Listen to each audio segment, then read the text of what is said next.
to have good songs. Me and Steve are working here. I'm pressing the buttons. I'm paid to press the buttons. That's what I'm doing. Has every CD started on time? Then yeah. why would they give you Monday off if you just paid to press the buttons? Don't get every other Monday off, do I? So have you stopped doing that now, have you? Well, yeah. Why? Because there's work to do in that. But I'm not moaning about it. Let's get on with it. Right, Scrooge, right, is the film that I'm in. Thought I'd do a Christmassy one. Okay. Right? Yeah. Get people in the Christmas mood and that. Yeah, you have got people in the Christmas mood. You're like Santa visiting them. Right. So... It's you in the film Scrooge? Yeah. Which version of Scrooge? The old one. Is it if it's just you moaning with bells, I'll be annoyed. Right, That is essentially Scrooge. yeah. Right, Scrooge, listen to this, and then there's some question at the end. All right. And you can win some stuff and that. Yeah. All right. Yeah.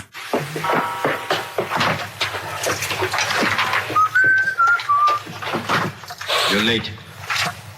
Only 20 minutes. What do you mean by coming in here this time of day? I've just been doing some Christmas shopping, haven't I? Probably do some more shopping on Monday, because it's my day off, isn't it? Yes, I know it is. You don't have to tell me. You got to see what I've bought Suzanne?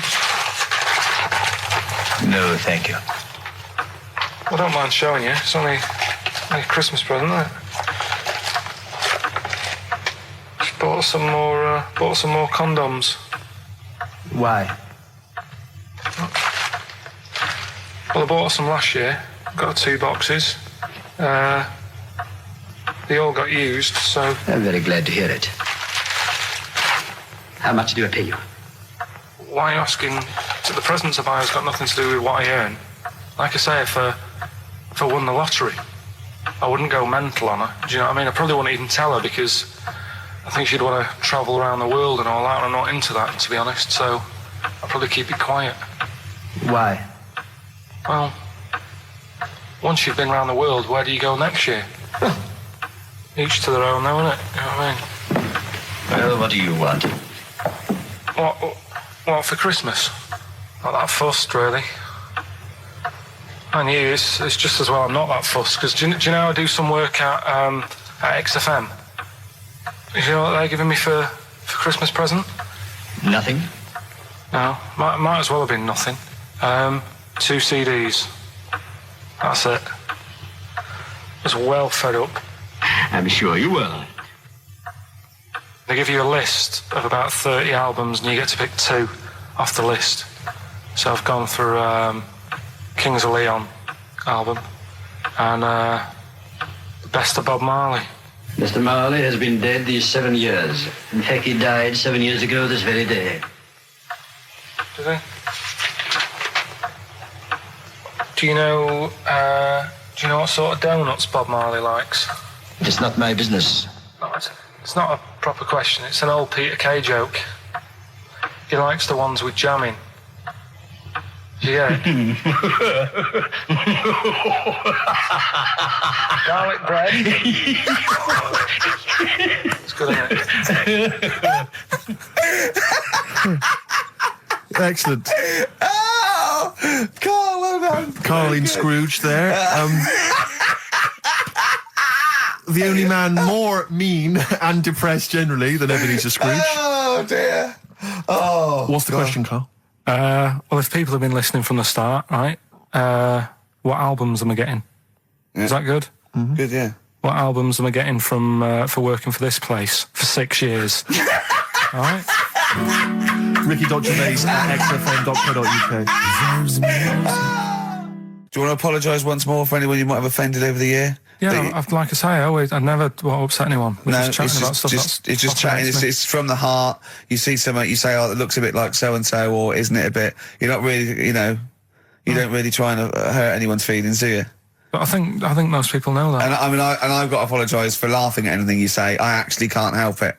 Again, it's not vindictive, but when Carl comes out with some of the things he says, it's impossible for me not to laugh or react. So, have a Merry Christmas, everyone. Well, before that, Rick, is there some final, for the year, Monkey News? Tell you what, let's play a good song. Okay. Right, we'll have a bit of Monkey News, and then that's it. A bit of Amy Mann, then. Perfect. Brilliant, this one. I bought in Metal Christmas, is that all right? That's my only request from this show, that we do play Paul Di'Anno's version of Santa Claus is Coming to Town. The rest of it's over to you. Yeah, we're going to play some Christmas tunes, we're going to play some, our favourite hits of the year, but mainly this is the rock programme. This is the rock programme. What worries me, Rick, is there's a lot of people who listen to our show and they're not regular XFM listeners. They just kind of crawl They're out not regular people. Stupid on a Saturday afternoon, put the show on. So they might not be familiar with Well, Ian Canfield is a young man. He's been in he's about 14. He's been in radio. It's weird, he's 14, but he's been in radio for 15 and a half years. He was weaned on the milk of Avant. Yeah. Right? And he's going to be the new rock god, aren't you? Well, I'm trying. Yeah. No DJ Canfield. Just go, yeah. Right? And over the 2 hours, I want to work out the 4 pillars of rock, right? I want 4 names, 4 pillars of rock, right? Huge rock pillars. And then I want the king who stands astride them like the archangel of metal. So we'll be asking Ian, every few minutes we'll be asking, right, who's your first pillar of rock? And then, keeping the one that stands astride them. Okay? And how many do we need? Well, we need 5 names then, don't we? The 4 pillars of rock and who stands astride them. Right, okay. Like the Overlord with these Axe Attack albums. Yeah. Yeah. This is Oasis. Christmas.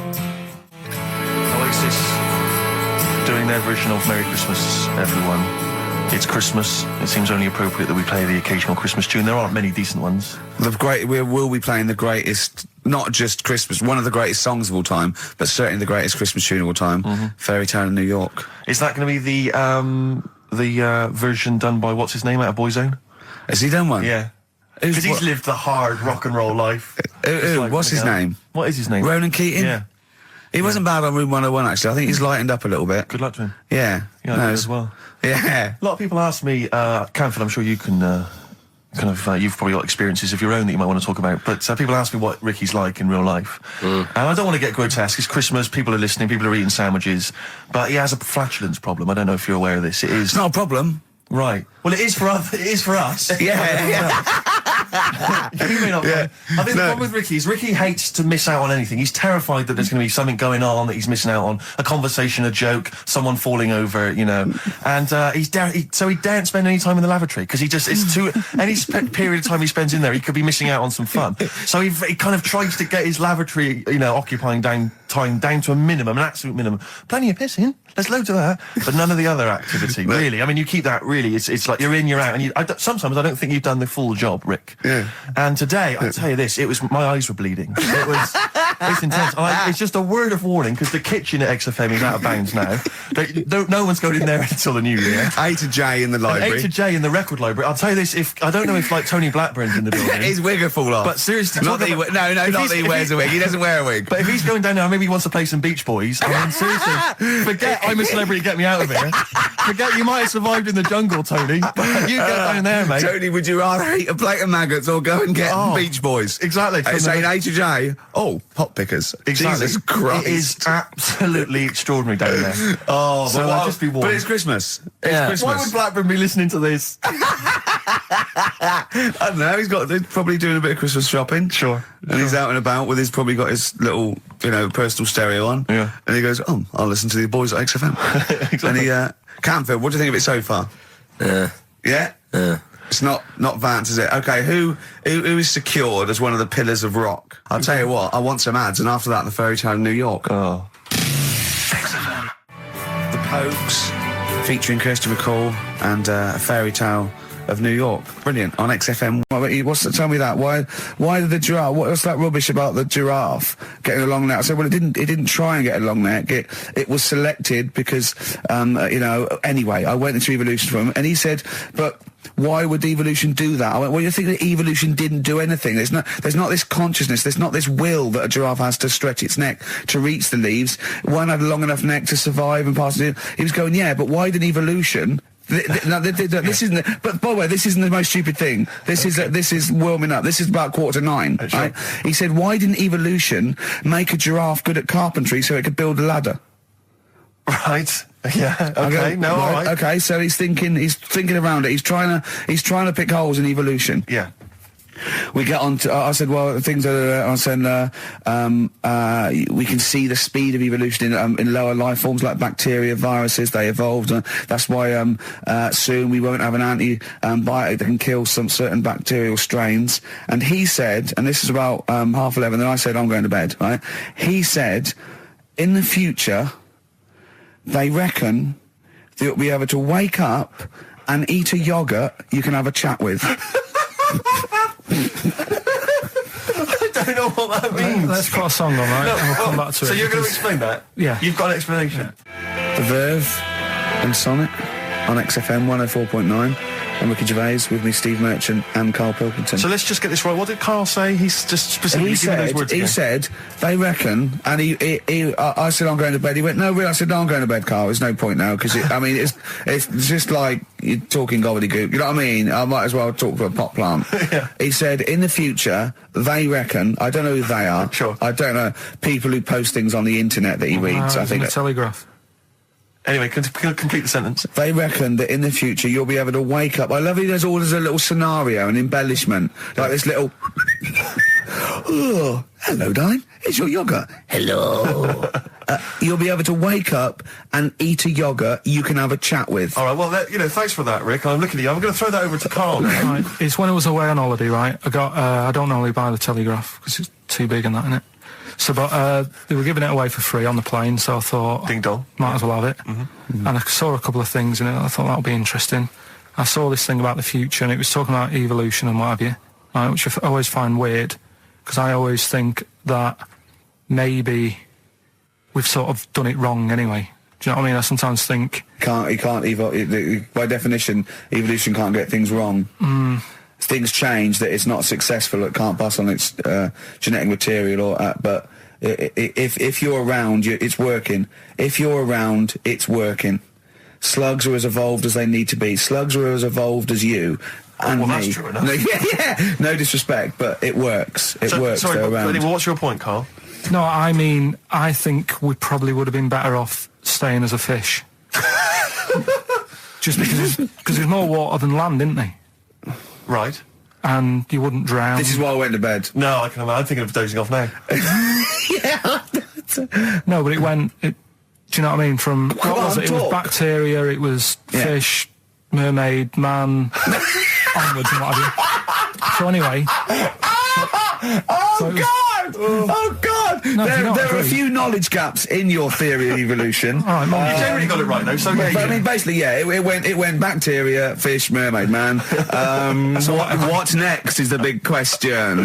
So it was telling you all about this and what have you, and saying how like we shouldn't have interfered, because maybe if we wouldn't have invented planes and what have you, maybe we'd be able to fly and what have you if we really needed to and stuff like that. Okay. So we've interfered with evolution, you see. Right. Well, then it was saying, well, what's the future got? Well, yes, in one way we have interfered with evolution. Yeah, the evolution of the human being in society is changing. It's no longer based on the strongest or the fittest, because medical science can keep us alive long enough. People can pass on their genetic material where without this civilization they wouldn't have been able to. So yeah, there are different parameters, there are different pressures, there are different things that say whether we're going to pass on our genetic material or not. Okay, so in that sense you're right. And that, Rick, as far as I'm aware, has led to a yoghurt that you can eat and have a conversation with. So this is what it was saying. It was just saying, you know, we're living in mad times and that. You know, there's a lot of weird stuff going on. One of which is... And the fellow was just saying, you know, with computers and stuff like that, the way it is, we'll be able to wake up... Go on. Have a chat with your yoghurt and have something to eat. What do you mean, have a chat with your yoghurt? Because of the amount of... I mean, you have them yoghurts already, those friendly yoghurts. Those bacteria-friendly ones, so this is just a really friendly one. Yeah, they don't... Oh, God! I might burst! Do you know what, sometimes, Karl, I think that we're having a chat with a yoghurt.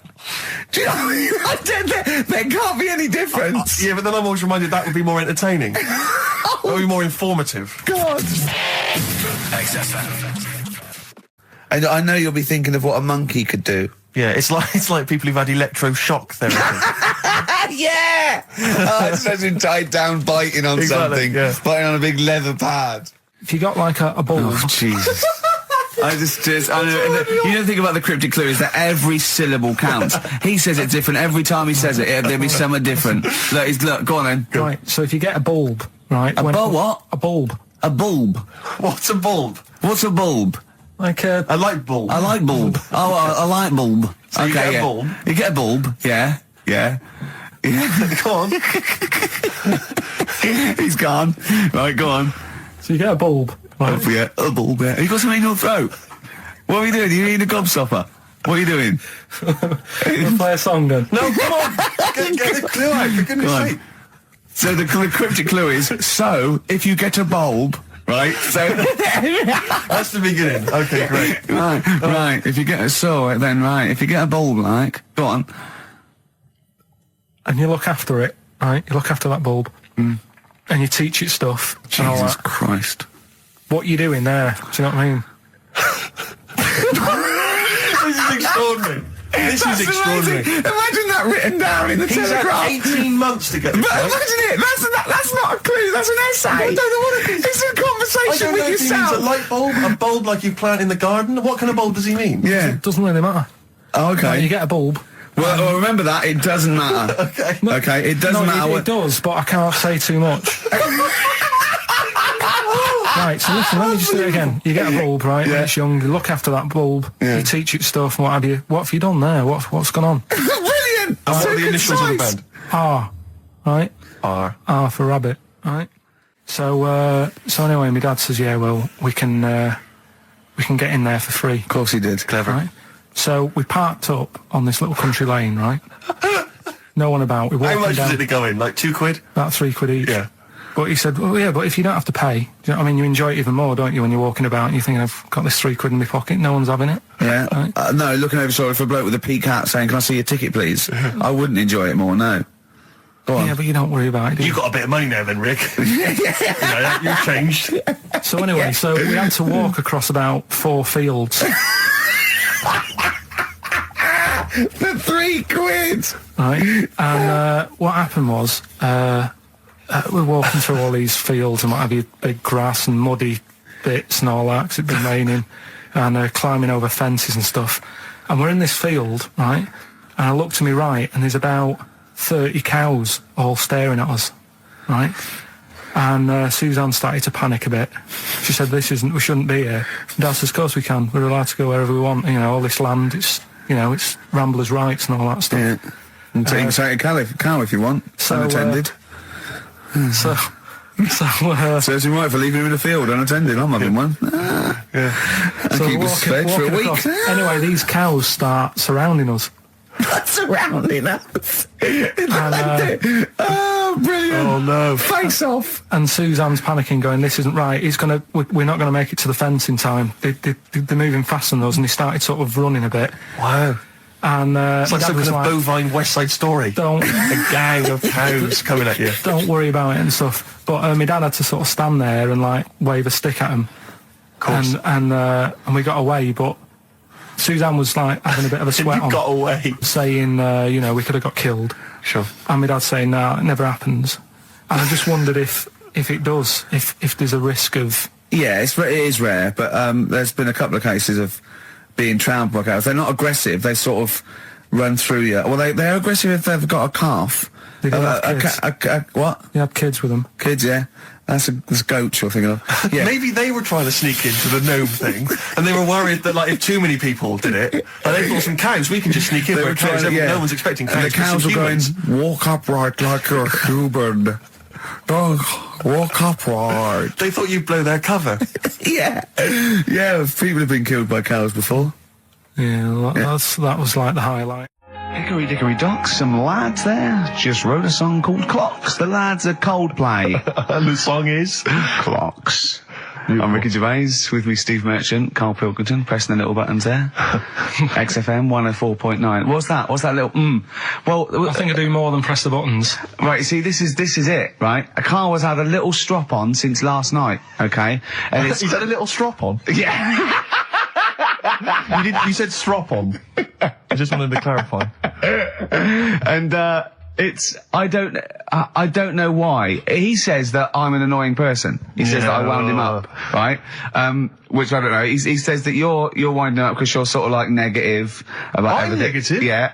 And, but what I think it is because we pointed out that his lateness is unacceptable. Yeah. He said, meet you at 6. He turned up at 20 past. He said, well, someone stopped me in the corridor. I don't care. I've got stuff to do.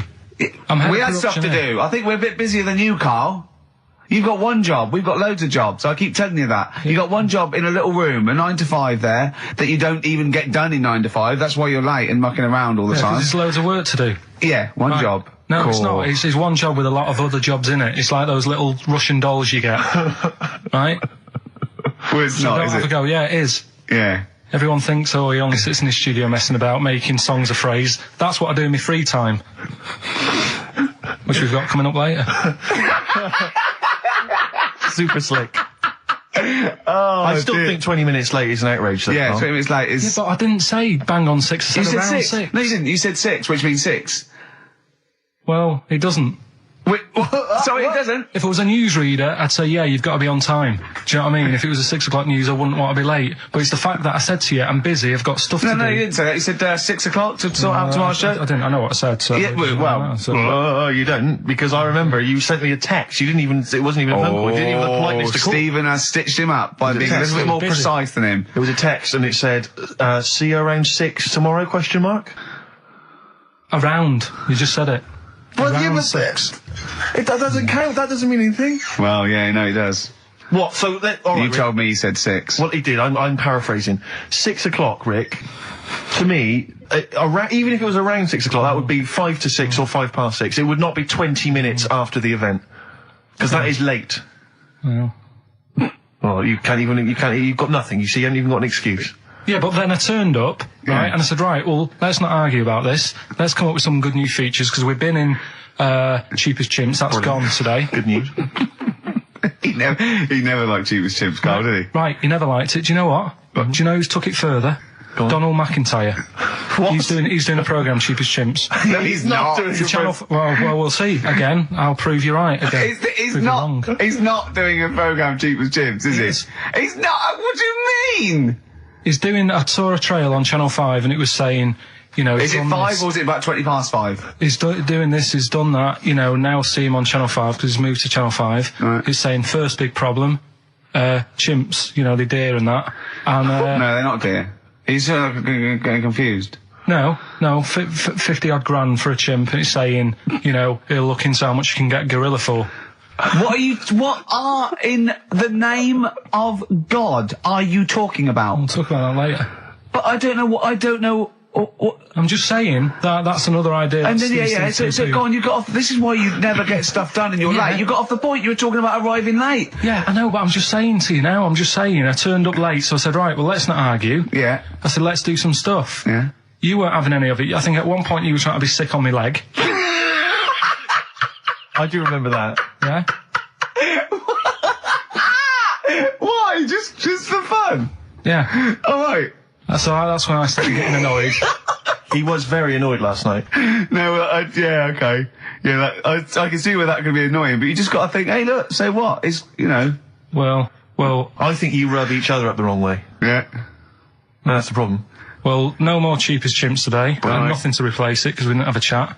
Songs of phrase, we're doing that. You can win some stuff. Yeah, we've got the film that we haven't done for the last 2 weeks. The final film, we won't be doing that. Let him down. There's 2 weeks. So you're 2 weeks late on that. Can I just ask, guys, is there going to be some great music? Yeah. Well, what about something from the Only Ones? Yeah. Another Planet. Brilliant. Another Girl, Another Planet by The Only Ones on XFM 104.9. I'm Ricky Gervais with me, Stephen Merchant and Karl Pilkington. Karl, cheer up. Come on. There's a war on. Chill out. Yeah. I have to say, you have become increasingly annoying recently, Rick. Really? Chiefly, I tell you what it is, I think it's the hot weather. Can I just remind you, when we were in the office recently, we've got a little office that we write in, we work in, and many moons ago, we were doing some work. This was when we were writing the first series of the office, and I was typing away, I was just typing something up we'd written, and I read it back to Ricky, just check he was happy with everything. I was reading it back, and as part of the thing, there was a knock in the script. It said, knock, and so I was acting out for him, and I knocked like this, and I realised he wasn't wasn't listening. He was, in fact, asleep underneath his desk, and I knocked like that as part of reading the stage directions. I knocked. He thought someone was coming in. He leapt up, plunked his head, zipped up, thought someone. I said, Rick, it's not. I'm just acting it out for you. He just wasn't paying attention. He wasn't listening. And can I just throw in? So recently, we're in another office. We're typing away. I look round. He's got his shirt off. It was hot. He's taking his shirt off, right? So he sat there, 41-year-old man, or whatever you are, 40-year-old man, there with his shirt out. Beautiful. I mean, I've seen most parts of your body now at one point or another. I think from the early days when we used to work at XFM, you started showing me bits of your anatomy, which is something he does to people he likes, friends of his. I'm sure you've seen most of it, Carl. No. And so, it's not that sort of relationship. He was sat there, and there was a knock at the door because we'd asked someone who worked in the building to bring us something. And so I had to delay it by sort of not opening the door so he could get his shirt back on. Yeah. So he was running around trying to get his shirt back on. So what would they have thought? What would they have thought? They'd have walked in, he'd have just been sat there, stripped to the waist. Didn't they sort of think, hang on, what's going on? Look through the keyhole. No. No. It was ludicrous, because as they came in, he was flustered and he kind of was just leaning against the window, just looking like... I often stand here with my shirt back to front. I was getting like Bernard Manning. You see Bernard Manning, whenever he goes into the house, he has to go upstairs to take his trousers off. I love that. The fact that in your house, you've just got your pants and your vest on. That's what you want to do. Yeah, but it's all the time. It's not just, I mean, you haven't done that with me, taking your clothes off and that yet. But, like, last night we were sat in the pub and I was saying, right, you know, let's not even worry about new features then. Let's get the current ones, you know, going. Like what? Good. Like... the one that was trying to work out, the cheeky freak of the week. Think of that! Yeah, but Think of that, though, as a normal conversation. Yeah, but I'd looked online, right? I didn't find that much. I found... actually, I'll tell you what I found later. Brilliant. We're looking for them, right? And then at one point, I think you said to me, go and, you know, what about the Guinness Book of Records? Yeah, you know, they'll have, like, the best freak in the world or whatever. Yeah, ever. So I said, yeah, bring one in. Now, you've got one at home. Yeah, I've got a couple. But you couldn't be bothered carrying that in today, so I had to go out of the pub that I was at. Yeah. Nip into Borders. Yeah. Buy a Guinness Book of Records. Yeah. Out of my own money, $18.99. Yeah. Bring it back, and then you said, I don't know if I want to do this feature. So it cost me 20 quid for that. I had to buy a video for Silence of the Lambs film clip. I'm actually out of pocket at the end of this. But do you want to work with me is the thing. If you want to work with... people would pay that sort of money to work with me, Carl. You're a lucky bloke. Think how many people think, Carl, he gets to drink and sit. Yeah. Well, you making a cup of tea and I surprised, didn't I? Little surprises. Steve, you know, last night, do you know when I left the pub in a bit of a mood because I was just fed up with not getting anything done? Yeah. Walking down the road, I was thinking, how can I get out of this? How can I stop having to work with them? I'm thinking, I wonder if I leave, I wonder if they'll be funny and they'll go, and then my boss will be giving me stick. I'm thinking, how much notice have I got to give out? And all this is going through my mind. I'm walking home and I got in, said to Suzanne, I'm sick of it. She's going, you need to do it when I get a new kitchen. And I was like, yeah, but how big does the kitchen need to be? I was saying, do we need a big kitchen? Can we get a small one? Have we got enough for a small kitchen? Do we need so many cupboards? Can we just have wood instead of steel? All this, trying to get out of doing this. Yeah. I always feel like, you know, because I like to think that I'm not perhaps as bad as him. Yeah, no. You annoy me in different ways. Like what? How does he annoy you? Well, stuff that, you know, I come up with ideas, say Cheap as Chimps. Yeah. Rockbusters springs to mind. Yeah. 15 Taiwan. 15 Taiwan. Let's just remind people what 15 Taiwan was. It was a little feature that I wanted to give a run, you know, give it a little run, see if people like it. The premise being? No, there's no premise, it's just a title. No, we were going to get 15 sort of ornaments, you'd explain them, and then people would call up and say, that one's from Taiwan. See? God, you just explained why I didn't think that was a good idea. Yeah, by explaining the good... You know the funny thing is, Steve, right, I was walking down Regent Street on Monday, walked past one of these big stores, right, and they've got all famous quotes on the windows, right, and one of them was something like, an absurd idea is often a great idea. Yeah. Do you know who said that? Go on. Einstein. Yes. Which made me wonder, if you were his mate, would he ever have done E=mc²? Or would you have said, don't bother with that, it's not going to work? Because that's all you seem to do. Everything I come up with, you put down. Yeah. Well, that's one thing. He's negative, right? I don't know why. I don't know why he is. What else? He messes me about. I get him concert tickets for stuff, and you say, I didn't bother going. Yeah, that is annoying. You come in, 5 minutes to go with tracks that need editing. Yeah. The little bag, that bag that was free. Yeah. Here's your point again. I was just a bit bemused. You see, it's a tricky one. All I'm saying is, right, there I was at the pub quiz. I go to the toilet, not thinking about anything. I try to go, right, there's a little gay fella next to me. I love this little gay fella. Now, the weird thing is, there's nothing stopping him having a little glance, right? Because he's allowed in the fella's toilet. Yeah. Now, I'm not allowed to go into the woman's toilet and have a little look round. Right. So all I'm saying is, should they have another toilet area? What, for gay people? Yeah. And so this would be gay men and lesbians? Is that going to complicate things? Well, I mean, I can only assume. I mean, to what point? I'll ask you a question, right? If you're intimidated, that's a shame. But you know, most gay men aren't looking at your knob. You know that. What do you mean? I can only say that 99.9% of gay men who use a urinal standing next to what they assume is a heterosexual man aren't looking at his knob. And what they're doing then? They're emptying their bladder. No, but the thing is, I can't talk. You're saying like, about would you have one toilet for lesbian women and gay fellas, right? Well, does that mean? Yeah, would it be mixed? Would it just be? Would it have a man on one? That's heterosexual man. One little picture of a woman, other, and then what? What would the little icon be? A man and a woman. A man and a woman. Just having a chat. Yeah.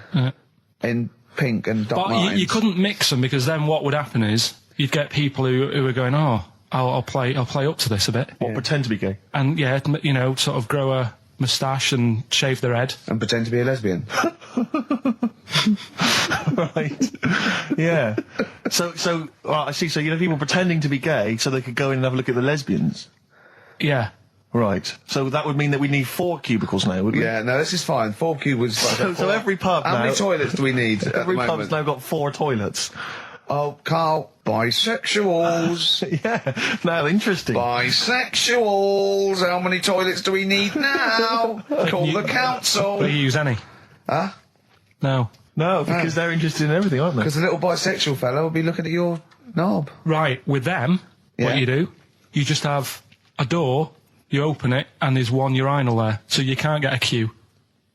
They have to sort of wait. I just thought that. Well, why can't there just be a thing between the urinals, so no one can look at anyone else's knob? Wait a minute. Just to go back to Ricky's point, what stops? Even if we've got the toilet for gay men, what stops the gay men who want to have a look at your willy going in the regular toilet and pretending that they're straight? Most men don't. Who is going to police this? Don't wear gay across their head. Exactly. They don't have a tattoo. There's no branding yet in the British house where they have to declare. So we're going to have to expand this. So we've all got to carry identity. Do you know you can see a gay? Can you coming a mile off? No. No, I'll just hold it in next time. No. Can you tell gay men? Do you know a gay man? I'd say probably if you did if you lined some people up and said point them out, I reckon I'd get. But hold on, we're not talking about people dressed in leather with the arse cut out and an handlebar moustache. Yeah, we're talking about the everyday non-seen. Of course. Yeah, but I mean, suppose I put you in a room and there was 10 naked men, right? Yeah. And there's 5 gay men and 5 hetero. Could you walk along that line looking at those gay... Am I naked? No, you don't have to be naked. Why would you have to be naked? To catch them out. Play a record! How would you catch them out? Don't go into it. Don't go into it. Play a record. Ooh, those boys can rock there. That's the Guns with All Their Roses and Sweet Child of Mine. On XFM 104.9. I enjoyed that. Yeah. That was good. It rocks. I hope the audience was playing it loud like us. Yeah. Ricky Gervais, Steve Merchant, Karl Pilkington. Well, look at him yawning. How rude is that? Carl, what's wrong with you, man? Have you been up late? A little bit.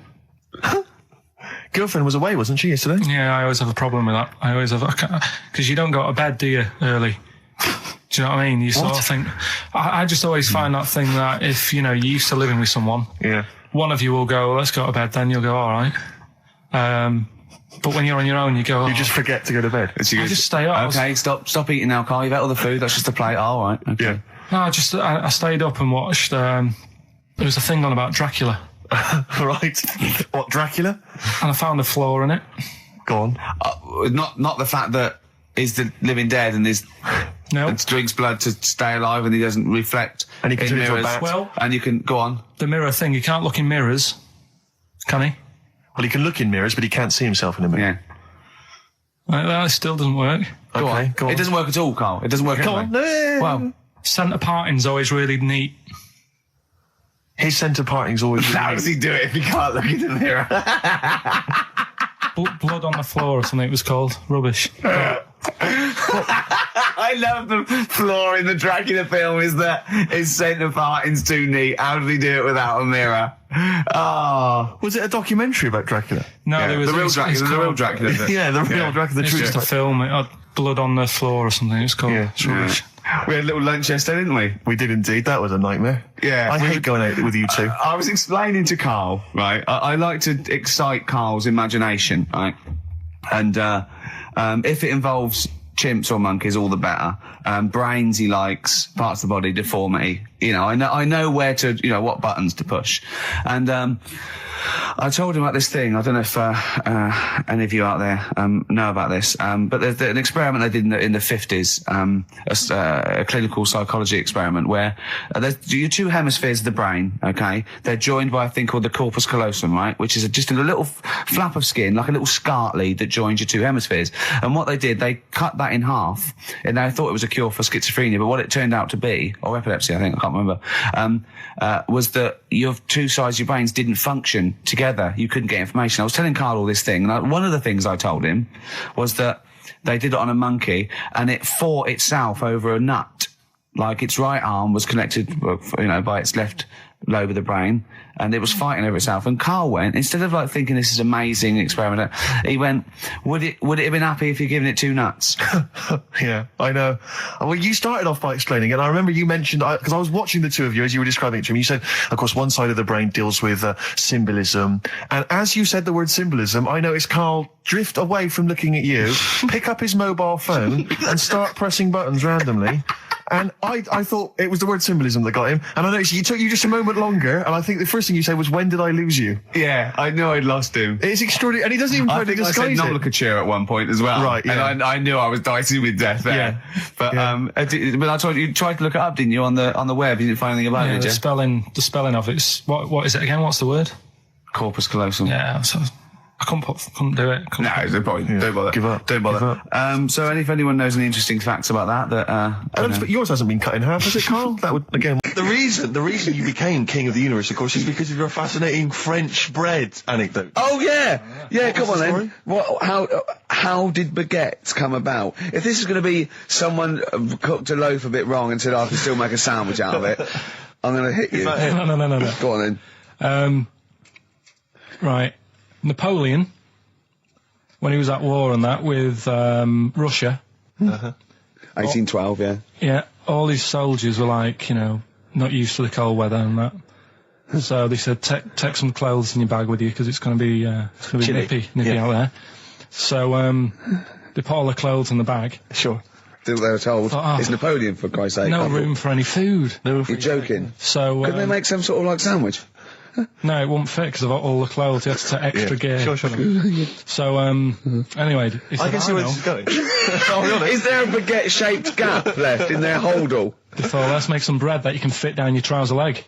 What? That's not true! No, it's not! I read it in Euston train station. I was waiting to go back to Manchester. Where did you read this? Scrawled on the wall in graffiti? Yeah. Do you know was it also meet me here for cock fun at 12 o'clock? The Upper Cross Sandwich Shop, Euston Station. It's on the wall. What do you mean it's on the wall? Do you know how it says, sail on at Dixon's, whatever? next to that, there was like a bit of information. Once you've read the stuff on Dixon's... I get information. There was a big thing about the history of the baguette. I read it and I thought, we got to make a sandwich we can split down our trouser leg. But how can you march and fight with a huge piece of bread down your trousers? Although it would be intimidating. You see them coming, you go, sacre bleu, look at the size of them. They're big fellas. Well, blimey. I can't help but feel that could be a practical joke at your expense. Yeah. Do that. Well, the Earl of Do you Sandwich... ever question anything you read? If it's printed up, is that, like, fact for you then? Well, it's not funny. I mean, if they were trying to be funny, it's like... it's not, is it? So it's information. Have you heard us? Things sometimes want to be funny when they're not. That's exactly what happened with the sandwich. The Earl of Sandwich wanted something he could fit down his pants. And it was those triangle cut sandwiches wrapped in cling film were perfect. You might be right. You might be right. I am. Because the Cornish pasty, so they could drop it down the mines, isn't it? Is it? They wrapped it up they wrapped up like meat and vegetables in pastry, and they sort of crimped it, and it was like and they dropped it down the mine, so, yeah, that's how that came about. And bagels were originally made so that people could play hoopla, but then eat afterwards. I don't know if you're aware of that. That is true, Carl. Well, anyway. Call my bluff. Is that true? Yeah. They're all true. They're all true. Yeah. Tell your kids that when you have them. Yeah. You know, if they're still alive in a million years. Well, it might be true. Can someone confirm that baguette fact, that it was so Napoleon could stick it down his trousers? Not him, his soldiers. Carl, look, you almost let it slip then as you were talking about your filling out that application form. There's some big news that everyone needs to know, which we were stunned by in the week, although the more we sort of talk to you, the more it starts to fall into place. Yeah. But Carl, what's the story? That I haven't got me exam results from the GCSEs. He never turned up to get his exam results. I was working. And so, how many did you take in the end? Because you weren't even sure about that, were you? You think you took maths and English, don't you? Yeah. And you think you've handed in the artwork for art, don't you? Now, art was continual assessment, wasn't it? Coursework. And what was that you made? I made a man sort of putting his arms into a car. You've made a model of a man putting his arms into a car. What was this? So that one's passed. Was that this a homage to break-ins in Manchester? Was this? What was this? Oh, look, he does what he sees. Yeah. So you've got that. That's safe. You've definitely got that one. So you've taken art, you've taken English and maths, you think? So this is what we're going to do, listeners. We're going to try and find out his exam results for him and tell him next week. Live on air. We're going to call his school, we're going to try and track him down, and we are going to have a little envelope, and we are going to give Karl, at the age of 29, his O-level results. GCSEs, yeah. Now, Karl, so you took maths, yeah. You think, you took English, do you remember turning up to do those? Do you remember sitting in the room filling in the forms? Yeah. Okay, and how did you feel you did? I don't think I did well. You don't think you did well? Did you revise? No. Why didn't you revise? Because I don't really believe in it. Okay. Well, it's just that if you don't know it, then you don't know it. You shouldn't have to start looking at the book. If I went to like the hospital, yeah, and the doctor said, "Oh, you need your appendix out," but hang on a minute, I've just got to read up on it. Yeah, that isn't good enough. Okay, he should know, and that's the way I feel about it. To be fair, though, he did do the revision beforehand. Yeah, they don't usually pass on like maybe like when they're in practice. Yeah, information they took in by osmosis. Yeah, yeah. And bloke comes in and goes, "Can I just see what you did with that?" I goes, "You've passed." Yeah, phew, that's a good one. Yeah. Good job I watched Casualty. I just like the way, the things that interest me, I remember. Things like snakes not having ears and stuff. Yes. I didn't have to read about that. No, you just learned that, yeah. You saw it on the telly, didn't you? You saw it on that Ian Wright programme. Yeah. Yeah. And this is what Karl said to me. He said, it's actually, I called Karl up in the week, and Reese was with him. Reese used to be on XFM, and he took the phone, and he went, "Karl's worried, I've seen that programme." He said, "Snakes don't have ears, right?" He said, "So you can creep up on them and pick them up." And he said, "Karl's worried." He said, "How'd you ever put them down again?" Because then they know you're there. I woke up the other night quite late. Worried about that. And I said to my girlfriend, I said, "How do you put a snake down?" And she said, "What are you talking about?" I said, "That Ian Wright thing, this guy managed to pick up a snake. And do you know that thing where they clamp its head on a jar to get the poison out?" I do now. Right? They did that, but they didn't show you how they got rid of it. And I thought, it could really get nasty, because it's obviously annoyed that you've had its head pressed in the jar. Yeah. Yeah. Right? They hate that. Now... Especially as it's in front of their mates. When you lift it off, yeah, right, you've got hold of it. Yeah. If you go to chuck it down, it's going to turn on you. It's going to go wild, isn't it? So, I just wondered. Well, what you do is you never put it down, Carl. Yeah, that's why that bloke has got about 11 or 12 just carrying him. Exactly. Yeah, you never put it down. You sling it. Who cares? You just throw it, don't you, really far. That's not that. I don't think you should throw. But Carl, listen, don't worry. We're not asking you to get involved with snakes. We're just asking you now. You've done maths, you think? Yeah. Did no revision for that? No. Okay. English. Do you remember what it was? Did they ask you about Shakespeare? Did they ask you about books? I remember, but I must have done it because I thought that was. It was English language, not English literature, wasn't it? So it was like spelling and all. So was it? No, was it like a comprehension? You read a passage and had to ask questions on it. Was it? Did you have to write a short essay? I don't know. I can't remember any of that. Okay. I did a science. Okay, physics or chemistry? Physics. All right, well done. And this is all you think? You actually took that? You actually took physics GCSE, you think? You're obliged to do a language, I think. Did you do French? I did French for a bit. I don't think you are. I don't think you have to do a language. I think you have a GCSE, I think you've got to. Well, English quite good. I think that's his language he did. So you don't know about language? History? Geography? Just what you will find out, won't we? Okay. But you just can't remember. I can't believe you can't remember turning up for these things, because it's quite a big moment in people's lives. It is the thing that you've been working to all of your educational life. On the day that the things came out, I was working at as a printer. Okay. And it was a really busy day. A lot of spelling mistakes that It was day, a really that busy paper, day, so you're bound to forget. Yeah, yeah. No, but I had to use gold ink that day. Oh. And it's, I mean, you're not a printer, so you don't know. No, that's the biggie, innit? But it's tough, you've got to really get your rollers clean. Carl, play a record, mate, and good luck with the exam results. Hopefully we'll have them for you by next week. Black Rebel Motorcycle Club, spread your love. It's time to give Carl... You're actually nervous. I'm a little bit nervous. Just to recap, Carl is 30 this year. He never went to get his results of his GCSEs. So myself and Steve took it upon ourselves to phone his school, track them down, and we actually got your results. What did you think you took? Did English. Right. Maths. Yeah. Art. Right. And I think I did physics. Okay. Well, you didn't do any of them. Eh? You didn't do any of them. You didn't register. You registered for one exam and took one exam and got results for one exam. So I don't know what you thought you were turning up to, or you weren't registered, or you didn't... You're familiar with the notion of registering for an exam. You have to kind of officially register in order to be eligible. What do you mean, register? I turned up for a couple. Yeah, you can't just show up. You have to register for them. You have to pay this because it costs the school money, so they have had to have paid for you if they thought you were going to pass. You can't just turn up on the day and ask for some paper at the front. I never got a letter telling me that. Well, that's because you were never at school. But you did somehow register or registered for one exam. You registered for history. It's a topic that you've always been interested in. I was saying to Ricky before, World War II, I loved it. Not the actual event. No, the study of it. all the stuff like, about the Anderson shelters and stuff like that. Yeah. And the bombs and that. Mm-hmm. And then when I took it, it had nothing to do with that. It was more about the Tudors. So the Second World War didn't come up? You mean there were no questions about the Anderson shelters? Nothing. That's devastating. So what are you expecting the result to be?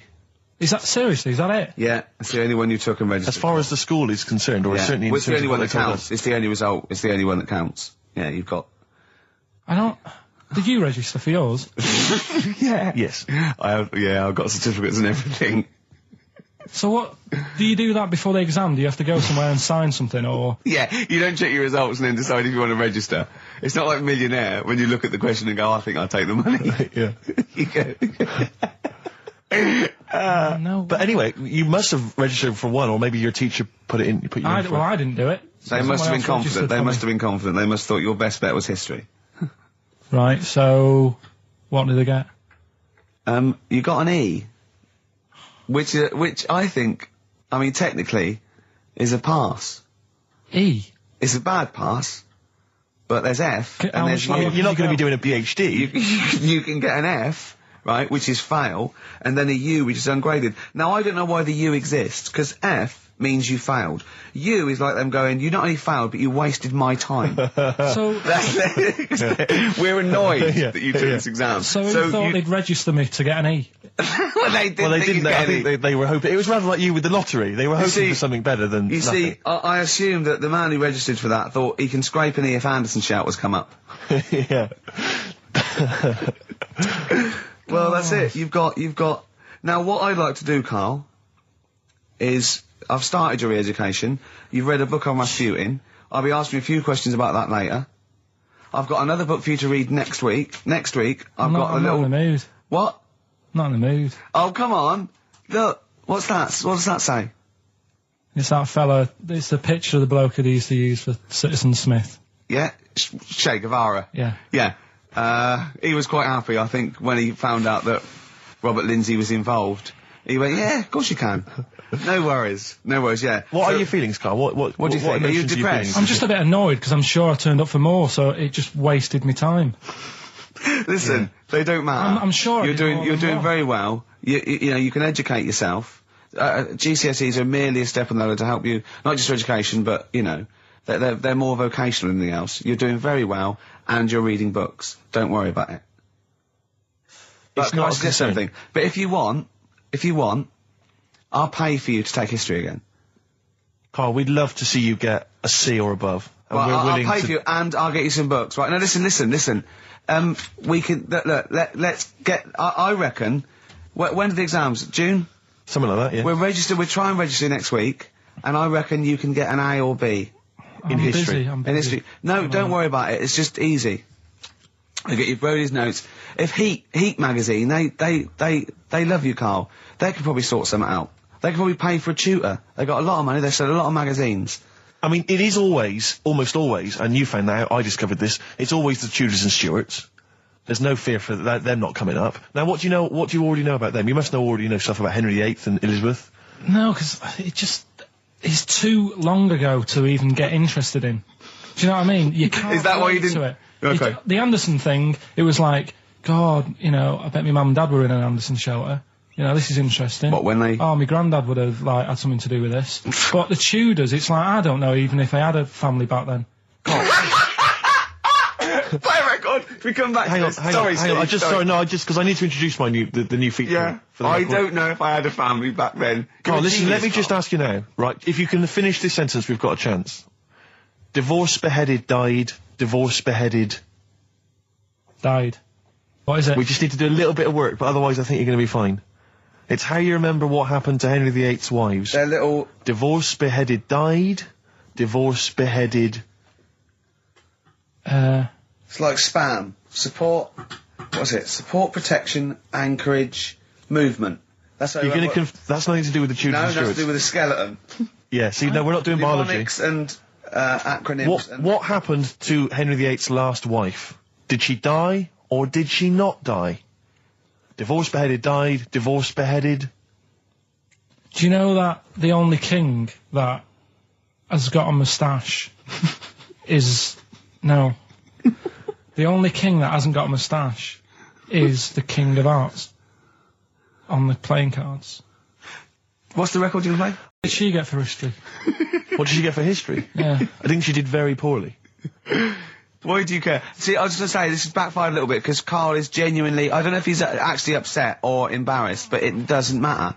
Why does it matter? You were 15 and didn't go to school. If you were my friends, I think you would have just said, oh, we can't find them. Why? Because But you just wanted to know. What's to do with that? Well, what do you mean? What do you mean?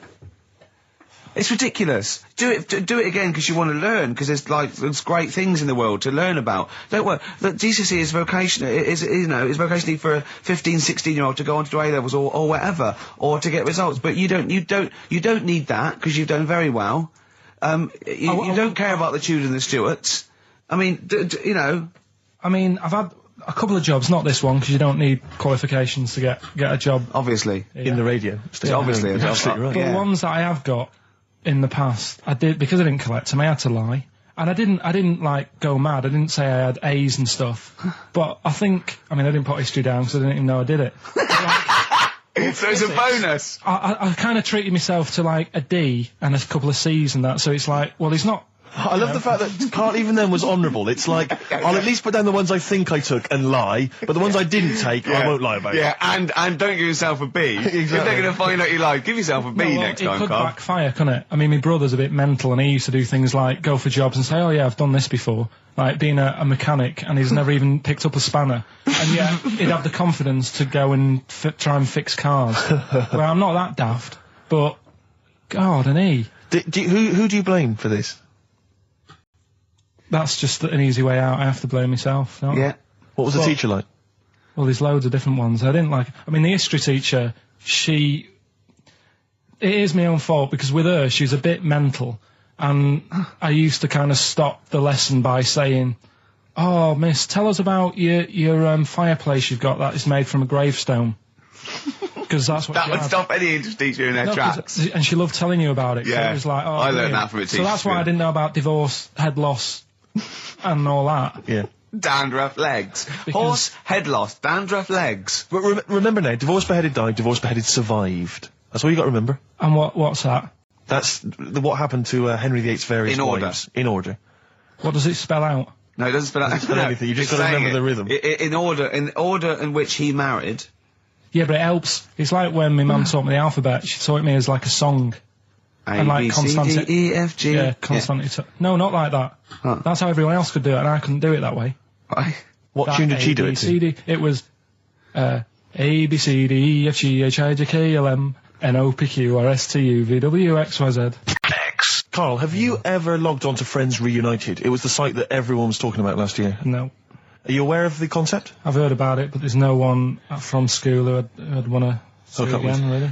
So basically, for those that don't know, you have to log onto his website, and then it helps you track down your old schoolmates if they've also logged on and stuff. And we took the liberty, really, of looking on the Friends Reunited site and typing in your school and trying to track down any of your old mates. We didn't get in touch with any of them, don't worry. We didn't do that. We're not going to surprise you with them now. No. But I was just interested to know, like, some of your thoughts on some of the names that I could run past you.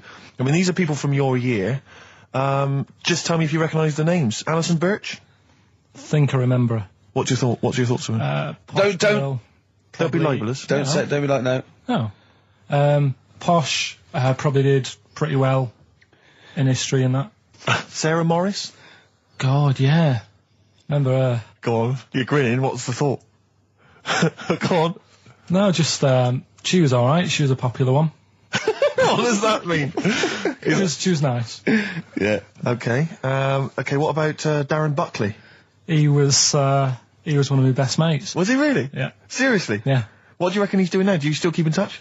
When my mum and dad were still in Manchester and they had a butty shop, he used to go in because the bookies was next door. I love the way you paint a picture. If you did this in your history exam, Carl, you will walk it. Go on. So your parents had a butty shop. There was a bookies next door. Yeah, and he liked having a bit of a gamble, so he used to. I think he works for some insurance company. Do you think that his fiancée Beth knows he's got a gambling problem? Or that his 2-year-old son Lewis? No. Yeah, they live in Cheadle Hume. Cheadle Hume. He must be doing well. He's still supporting the Blue Army and frequents the shrine on a fortnightly basis. Funny thing with him is, right, when I used to stay over at his house, and his dad was a copper, and I remember his dad came down and said, "Right, I want to see you two." I was like, "Oh God, what's happened?" And got us round the table. And he said, "Do you know much about drugs?" So we were like, "What's all this about?" So he goes, "You know, they're not good for anyone. You know, the stupid thing to get into." And we're like, "Yeah, we know." And he went, "You know, do you?" We said, "Yeah." He said, "What's this then?" And he'd found something in his bedroom, and it was a Skittle. What, the sweet? Do you know little sweets with the S on it? And oh, really? Drugs. Yeah. So he said, "Well, yeah, it's a Skittle." "Yeah, I know what it is." Oh, he was bluffing like that as a slang word. Yeah, he thought because he was a copper, he probably had to be down with all the terms and that. So we said, "Oh, it's a Skittle." And he said, yeah, I know what it is, but what's it doing in your bedroom?" Oh. It was like, "No, it's a toffee." So, Darren, yeah, I know, it's a toffee, it's a squib, it's a, yeah. Carl, more people from your past. Debbie Carr? Yeah, she was another nice one. What does that mean? Is that a euphemism? No, she was one of them that you'd sort of go, she's nice, but she'd never be your girlfriend. Do you know what I mean? She was, not really. Even though she was in the same year, she seemed a lot older. Right. And it wasn't a teacher, was it? There was 3 of them who all hung together, and they seemed to hang around like the older kids, the ones who looked like men. Do you know what I mean? Yeah. What did you look like then? Well, it's just that I had youthful sort of looks, whereas like the older ones had like beards and stuff. It's the gang of boys in the fifth form with beards. Were they smoking pipes? Go, come over here, me filly. Oh, you, Debbie Carr, come over here, you little beauty. No, but she was like... I love that. They were hanging around with beards. There's the big boys. Oh, fishing. That's lovely beards. What do you I mean? just see a whole row of George Bernard Shaws. Brilliant. How do you do in history, boy? Think on E. You're an idiot. Oh. They were like, you know, I'd be there sort of punching people in the arm. Because we used to play that that's a skill. great game. Oh, I love that, punch people in the arm. Is that part of the Olympics now? it's I think it was exhibition this year. Right. But it's going to be a pro next year. It's going to be the Winter Olympics because you've got to do it in just a cap sleeve shirt in winter. Yeah. So you're playing that? She, but whilst I But was she didn't doing appreciate that. She used to go, ow! No, I always think whilst I was doing that, they were like the Charlie's Angels and they'd be sorting out a mission somewhere. Because they were really like, there was something about them that you thought, you know, they're special. They were private detectives. Wouldn't it work for a man they never see? Okay, well, here's a name I'm interested in because, let me just tell you the name first. Adam Clifton. Oh. Go on, what are your thoughts on Clifton? He was one of them kids, he was alright, but he had that thing when, if you didn't have enough milk, he had like, wrinkly hands and like white bits in his nails. Oh! Because he didn't have enough milk? Yeah. So therefore, you didn't like him because you didn't get enough milk? This is not to be confused with the two people with the big heads and the web feet, is it? Web hands. Well, this was I know that they weren't related. They must have been somewhere along the evolutionary sort of trail. Do you know what I mean? They must have come from the same sort of stock. But you wouldn't have liked him. He's just one of them people. He was all right, but before you say any more, on Friends United, you can leave a little message which explains what you've been doing and what your life's like now. And most people leave maybe 2 paragraphs. Yeah. Adam, I've printed it off. He seems to have printed. I think there's about 6 pages here of stuff. He keeps updating it, and he just basically lists his memories about everyone. Okay, at the school and what he thinks of everyone.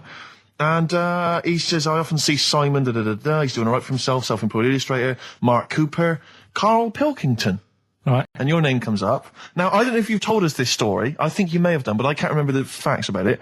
It just says Karl Pilkington with his pet bird. Was it a magpie? I can't remember. He brought it to school to show everyone and it flew away. Oh, God. Oh, no, they do that, don't they? You show them what was the story there, You give them seed and they just leave. What do you mean? Well, this sounds like Kez. Well, that's it. I was a big fan of Kez. And it was the time our dog had just died. Yeah. So I didn't have any pets and the cats were always getting run over. Yeah. And so we didn't want any more pets. Yeah. But there was a magpie that used to fly about on the estate and I managed to sort of tame it. And in the end... With a chair and a whip? What do you mean you tamed it? Well, just used to sort of hang around it and talk. But how did you get hold of it? Did you catch it? Well, eventually, yeah, it used to just come to me. And the annoying thing was, it got to a point when I wish I hadn't bothered. Because it used to pop me bike tyres. It used to sit on like, if I was talking to my mates and I was on my grifter. I love the way he just throws things in. It's like an Alan Bennett play. It landed on my tyre and it used to peck at the tyre and pop it. And then it used to then never go away. So it was always like around the house and my dad said, never bring it in. So he used to sit on the porch and I used to go out and it used to fly down and land on my head. Oh. And it really hurt. It used to like peck and stuff. He thought it was a tyre. So it wasn't so much tamed as a stalker. Oh, God. So you took it to school and it flew away? Yeah. So did you take it in proudly going, look at my magpie? Oh. Yeah. Oh, well, no. I think it got a bit confused in the area that it was in because I used to just keep it sort of around our estate, but the school was a bit of a distance away. How did you get it there? Tying it on my finger. Did you walk? Yeah. Wow. So it was happy there, then it got to... But it used to be one of those things that people would stop me in the street and sort of go, oh, what's that? And I don't suppose Maggie, called it Maggie. You didn't get Charlie's Angels to go and find out what happened to it? Investigate? Were they impressed? No, not really. No. Carl, this is quite a little insecure sort of chap. And he was just worried about that last bit. He was going, who would ever find that interesting? He was worried about people finding him boring. And Steve said, as I said, you know, it's like an Alan Bennett thing. He went, yeah, but... You know, no one would care about Alan Bennett if he wasn't such a hit maker. They wouldn't care what to say. And we just looked at him for a while and he went, thinking of Tony Bennett. Bless him. Listen, it's almost the end of the show, Carl. Oh, yeah. And it's really been a Carl special. This is a Karl special. Yeah. Well, next week we'll lay off next week. We have to. We're know. not going to. He wants to retire a little bit. Just a few more names that you may recall from Friends Reunited. Go on. Lisa Shufflebotham. Do you remember her? Yeah, she. Was she one of Charlie's Angels? No, she wasn't that nice, but she wanted me. her and her mate Rachel. I remember. I don't know why, but it was some sort of PE lesson where it had to be a bloke and 2 girls, and they were fighting over me. Could you hear what they were saying? They were just like, I want him, and I was loving it. Stuck in the middle, and they were fighting over me. And then the next week, I thought I'll sit near them. What sort of game do they play at this school? I don't know. That's an incredible game. But I think punch me on the arm. No, punch me on the arm, Karl. They just went through it because the following week I thought, right, I'll sit near them again because I quite enjoyed the way they fighted over me. But then they picked somebody else, and I don't know who I was with that week. So you didn't get any action with Shufflebotham or a friend? No. And when she got older, she went a bit off. She didn't look that good. She's probably nice now. It's just, I mean, I'll say about myself, when you get to sort of the end of secondary school, you do sort of go a bit odd looking. Right. Do you know what I mean? When your sort of head grows funny. I would just love to go back to his school of that era. I mean, just what happened to people, whether, you know, all people sprouting limbs. No, do you know what I mean? When you're like 12 and that, you quite, no, not 12. When you're 10, when you're 7 to 10, you sort of look healthy. And you look at your pictures when you go, yeah, I was a good-looking lad. But then when you get to late secondary school, something happens, and you just look a bit odd. Okay, well, what about Alison Thorpe? Not sure about her. I sort of know the name, can't put a face to it. Damien Comer? Again, know the name. Yeah. Can't remember anything. No. Yeah. It's a shame. Well, those are pretty much all the names I could find. We've had some interesting thoughts, though, and interesting anecdotes. Yeah. Anyone in particular that you'd like to say hello to that maybe listening now? I think I would have mentioned Darren Buckley if you hadn't brought him up. Oh, right. He was like my buddy. Yeah. Did you ever see the Magpie game when you took it to the school and confused it? No. You're joking. That was the end of it, was it? Yeah. So where did it go? Probably to some other kid. Because, I mean, actually, it probably got killed. Because if it was being that friendly with other people, some people might have took advantage of it. In what way? Well, there was a programme on the other week about... What, in the way that Shufflebotham was trying to take advantage of you? There was a programme on the other week about bear whisperers. Yeah. And some blokes got really friendly with a bear. And then when they were leaving that area where the bear was, they said, oh, we've caused a problem here because there's some bear hunters coming in and moving into this area. And it's going to get a bullet if it acts like this. So they had to scare it away. And that's what I should have done with Maggie. I should have terrified it a little bit so it wouldn't trust humans. Just introduced it to some of your schoolmates, I'm sure would have freaked it right out. Well, the ones with maybe that was why it fled. It didn't see. Oh no, it didn't see those 2 fellas with big heads and webbed hands coming towards it, did it? That would have terrified anything. It's like a scarecrow, like 2 walking scarecrows. Listen, have we got time for a song for the ladies? What's happening? We've not really thought. Quick, just do it. Just do it. Thanks very much. Well, hang on, no, we haven't lined anything up, have we? I was going to play Mary Lawson and that for you, and then is this going to be the final track? It has to be. It would be. Yeah, we've blown it. We've blown it on the Karl special. We have indeed. I'll play it next week. So Karl there's got an E at history in GCSE. Any history teachers, anyone who can help Karl out, I think we should try and register him and take it this June. So what's your homework for this week? You've got to read about Che Guevara, haven't you? The revolutionary leader. Yeah. Okay. Do you know anything about him at all? Have you got any basis? I just know that if you want to use his face on your business, it costs a lot of money. Do you know, like, if McDonald's wanted to have him as, like, instead of Ronald McDonald. How does he do it? Steve, how does he do it? He said, I'd never go on a reunion, though. He said, I'd never do that. What, a school reunion? Yeah, and he wouldn't want to see anyone. And I went, well, I said, wouldn't you want to see those 2 lads with the big heads and the webbed hands? Oh, yeah, these were people you went to school with, weren't they? Yeah. Well, I didn't knock about with them. They were in the class. What were they called? Freaks. Right. Right. Okay. And he said, no, I wouldn't want to see them. He said, because what could you say? Oh, you haven't changed much. Right. And he said, and they wouldn't go anyway, would they? I said, why? He went, well, they didn't have any friends. Right. And I said, well, weren't they friends with each other? And he went, no, that would have been too obvious. Like they passed each other and went, no, I know it's tempting, but let's not. Everyone would think that's just what we were going to do. Yeah. Let's not do it. Yeah. So they didn't even hang around with each other? No. See, I must say, in my head, I've got something like, it's like some sort of extra thing from Blake 7, that they're like some sort of, lagoon monster. But they just had slightly oversized heads, did they? See, does your head grow? Your eyes don't, does your head? Because maybe they've got to a point now that it's all sort of caught up with each other. Well, at the time, the eyes were very small and the head was huge. Just a very big head. And the fingers aren't going to change, that's not... They had webbed fingers. It was like the penguin in Batman. Really? Are you sure? No, honestly. Are you sure they weren't wearing mittens? No, seriously. Yeah, it wasn't home economics. They weren't getting some out of the oven, a very hot dish, were they? Every time you saw them. But why were there two, but they weren't related and they weren't friends? I don't know, I suppose it's like asthma and that, innit? Some kids have it. And it just was a coincidence. Yeah, but asthma's quite a common thing. Webbed hands, Carl. Yeah. I don't know, you don't think of it, do you, when you're a kid? You just sort of... when you first see them... Yeah. There goes the frogmen. Do you do that? I imagine you get caught staring at things. Yeah, do you go up to people with problems and go, Mummy, is that a monster? Well, I was telling you about when I used to go with my dad in the taxi. Oh, yeah. Tell us this story. Well, your father was a taxi driver? My dad he had loads of jobs, which he did back then, and they don't do that anymore, do they, people? They don't have loads of stuff. Sure. But at one point, he had a black cab, and I used to go with him. Used to get a beer crate and put it in the front of the black cab, and sort of sit just next to the meter. And anyway, we got this call, and the guy on the end of the radio said, "Oh, you've got your son with you, haven't you?" So he said, "Yeah." So it's just like, we've got to pick up at number 11 Village Lane or whatever. And I said, all right. And it was this woman. It was like a woman version of the Elephant Man. Wow, the Elephant Woman. Yeah, it looked like...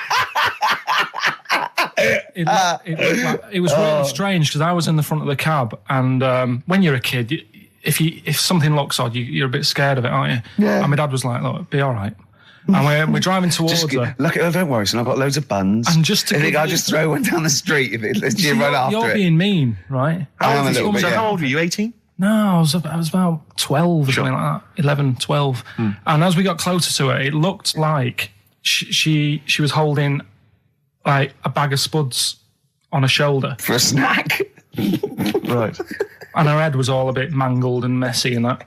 And my dad said, whatever you do, don't stare at her face. Yeah. And she got in the back. Because you turned into stone. Well, she got in the back, and I had like the mirror, the driver's mirror thing, and sort of having a look, trying to work out. And he said, don't stare at her face. I couldn't work out where her face was. It was that weird. Oh, God. So I'm not sure you're from Manchester. I think you're from like Narnia or something. Yeah, you got frog boys walking around. The Lord of the Rings. That got like the claws of a lobster and the head of a toad. Yeah. And you got women getting in with spuds for heads. I mean, what is this? This is not the place you grew up. This is madness. Oh, you can't believe it in London, can you? You come down and go, look, symmetry. It must be amazing. It must be a thing to do with upbringing now, mustn't it? And because, again, do you know, I've said to you before, years ago, when I was a kid and didn't have any worries, good-looking lad, you go through it a bit, have a few more worries, and you look knackered. Now, back there's a lot more worries and stuff, so you get a lot more freaks. Whereas in London, everyone's like happy, aren't they? I love the fact that stress can cause your fingers to fuse and your heads to grow. No, but if she must have been really stressed to have a head. Yeah. She was she an accountant or something? You know what I mean? But what did she do? What did she say? Where was she going, by the way? She couldn't speak. London Zoo, please. I think she was going to like to the fair. Shop. Seriously, honest to God. On my mum's life, she was. Because at the end of the day, that's a good thing with animals. They don't judge you, do they? She's not an animal. She's a human being. She's not actually an elephant. No, but you know the Elephant Man was not actually an elephant. You understand that? He's got no elephant genes in him at all. No. That was just a cruel name people gave him. Yeah. No, it's the name of the disease, isn't it? Elephantitis. Look, so listen. So this woman, why was she going to a pet shop? She was going to a pet shop. To find a husband. Is this true? No, it is true, yeah. Oh, God. I'm not taking the mickey because it must be so really bad for you. Of course it is. Carl, I'm going on to you today about cutting myself shaving. Yeah. I was going on about that. To think that she's probably not alive now, but to think But you're saying that you're going to say this is a worse problem than a little cut shaving, aren't you? Yeah. Yeah. Do you know what I mean? I think you're right. Carl, there's a couple of key questions I need to ask. One, if she couldn't talk, how did she tell your father where to drive it? Did she have it written on a note? Did she point with her nose? Yeah. Right, this has got silly. Pick your song. But also, finally, where did you say she lived again? It was like in a village, a little small village. Right. Just hidden out of the way. All I'm saying is we could maybe get like some sort of coach, book some coaches, get a coach party up there to have a look at her. Take some photos. And now you can make some lemonade. The offspring of a woman and some spuds. Yeah. Please enter at your peril. Should it give me a shiny shilling? Leads us nicely into Knob News. Oh, it's the welcome return of Knob News. Right. Okay, it's very much like the news at 10. This, isn't it? I do a bong, or in this case a schlong. And he gives me the headlines, the knob news of the day. Where have you collected all this knob news? Was there a lot of knob news this week? It was mental this week. The amount of stuff. The way it works, you give us the bong. Yeah. I'll give you the headline. Okay. Steve decides which stories we're going to talk about. And now on XFM, knob news. Schlong. Man grows knob on his arm. Schlong. Man gets doctors to make him a second knob. Schlong. Turkish prisoners made hole in cell wall to produce third inmate. Schlong. Doctors accidentally remove man's testicles.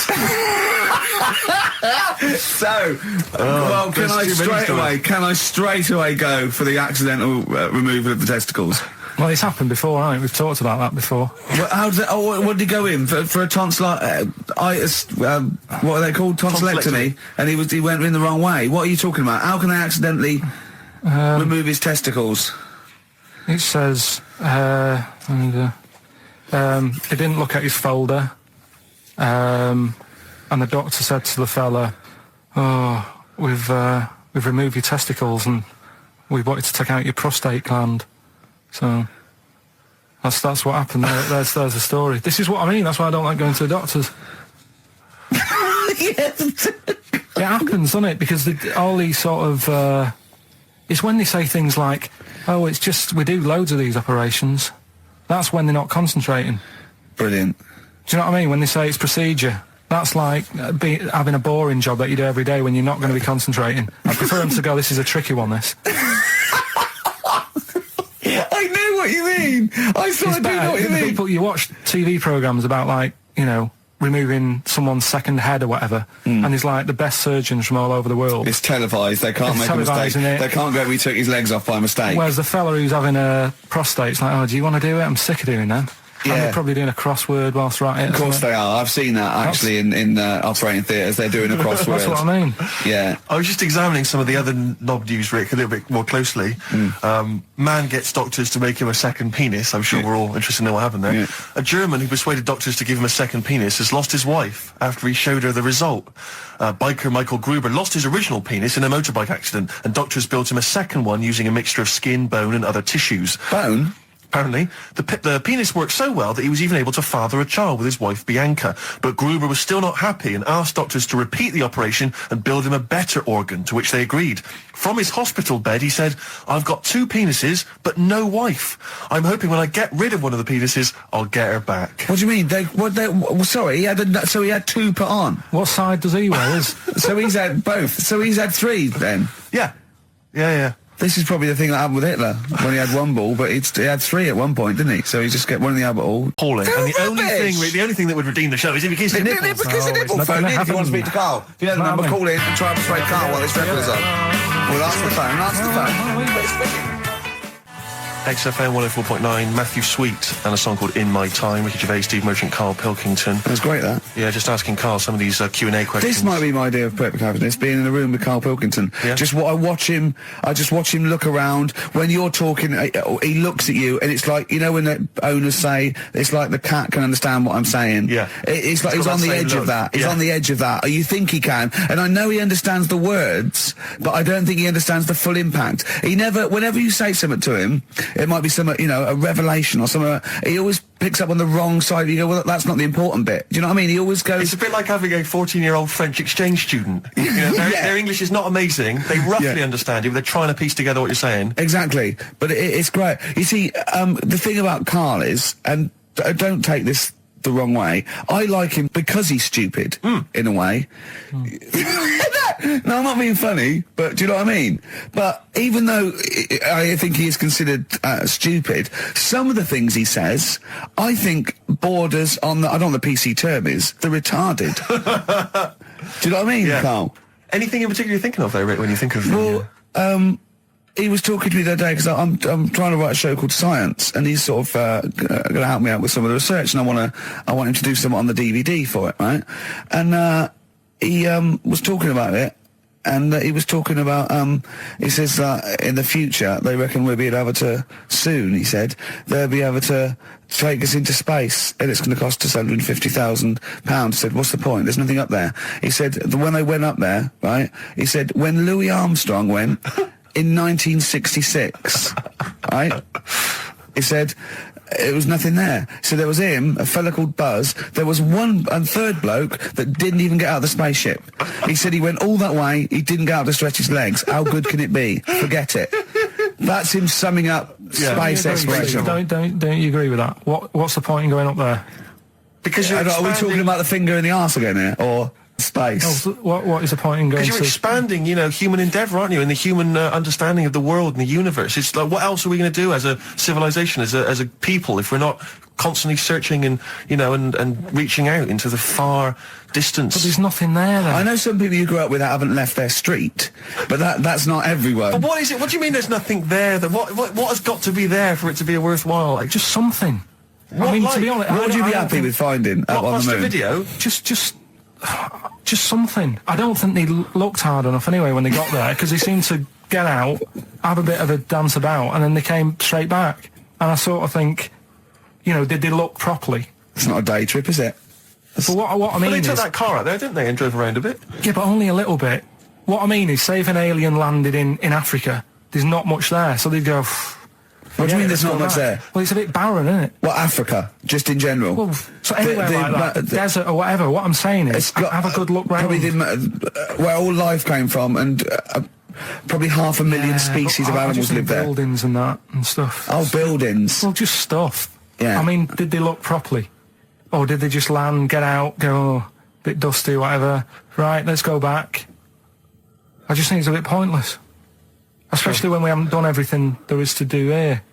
Go on.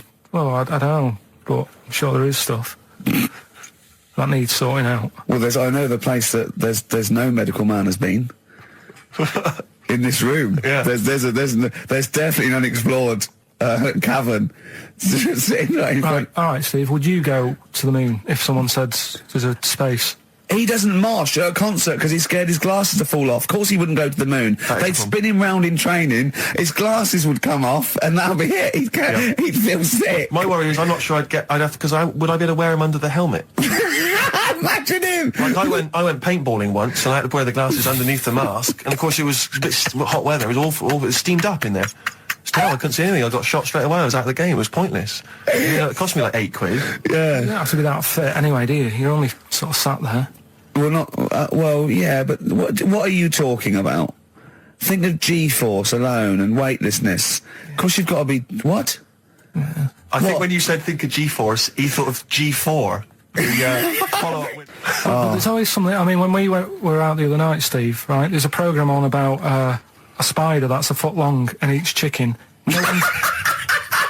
No one's talking about it. What do you mean? What do you mean? No, well, I'm sorry. I had to stand up because I thought I was going to explode.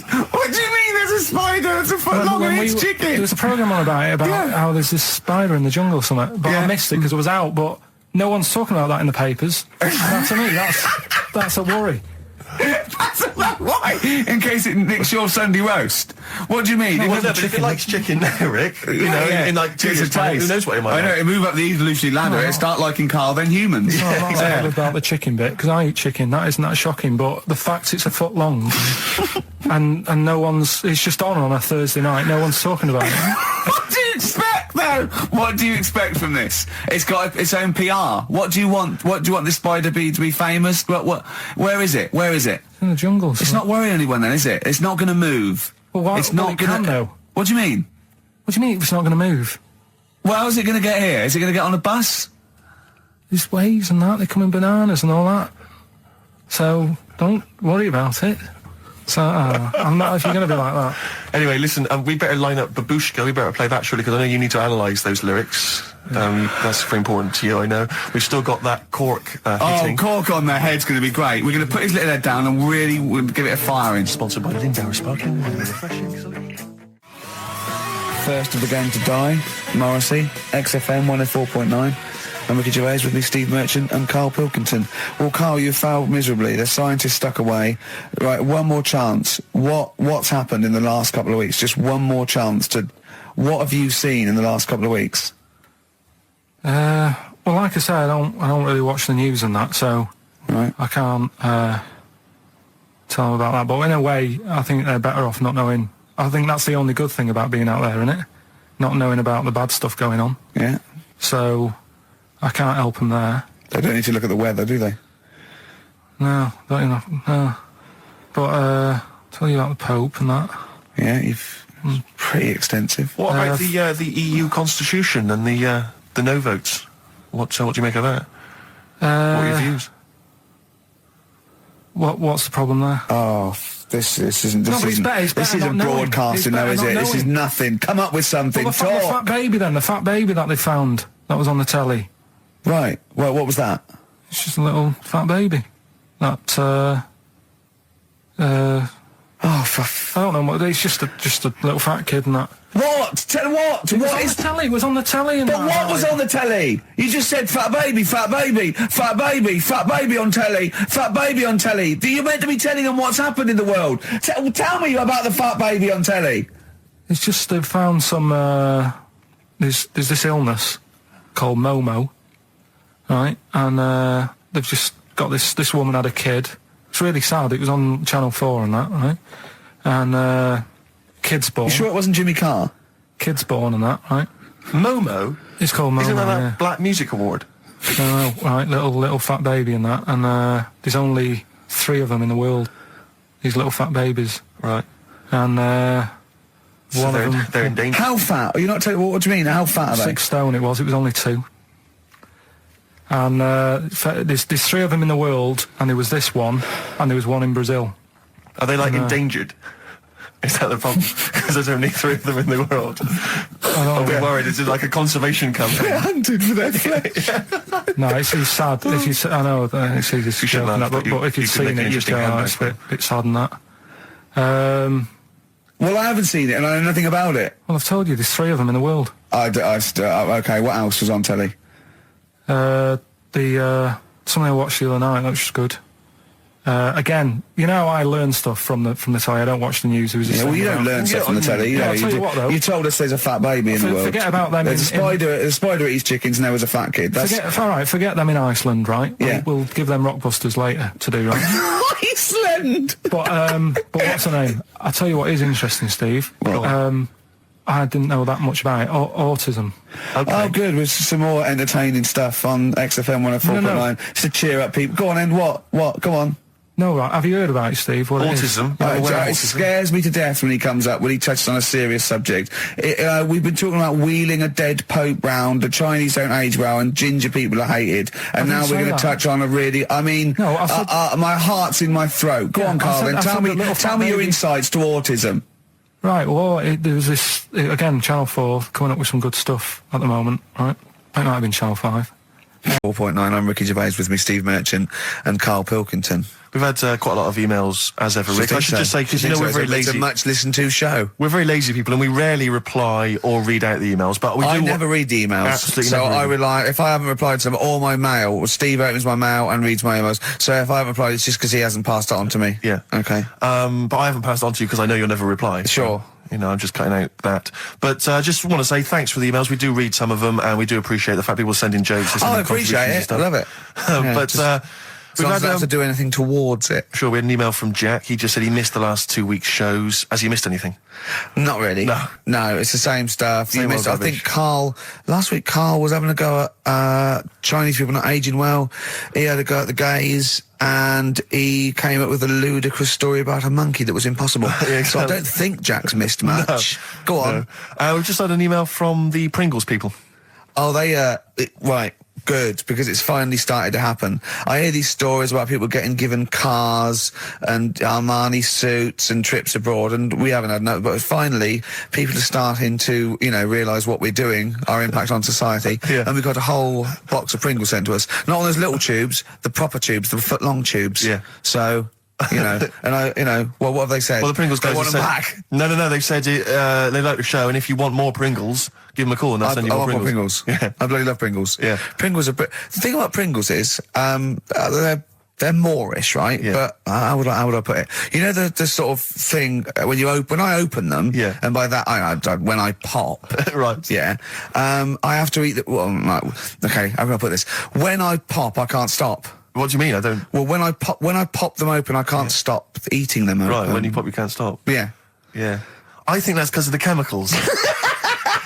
I think that might be the reason. But they're good chemicals. They're good chemicals. They're the best chemicals. Pringle chemicals. They're not bad chemicals. Lovely. Like using chemical so warfare. Yes, I want some more Pringles. Yes, what else more, do they more do? Pringles. It's interesting actually you were saying that like other people, like Kylie, I imagine, would get given sort of maybe sexy underwear. You got Robbie Williams where he gets the Armani suits. You get sent the crisps. Yeah. Which seems appropriate. Yeah. Oh, it's nice to be sent. Go on. Talking of Pringles, on the Finchley Road tube station, early on my way in, there's a lot of Pringles there, isn't there? Well, I'll tell you a job I don't like. What? I wouldn't want to be doing. The woman, there's a little woman who sits in the little snack stall on Finchley Road station. Yeah. And I don't know how to describe it, really. She is surrounded by snacks. She can't move for snacks. Does it look like American Beauty, but with different... Not dissimilar to that. Yeah. It's a little hut on the station.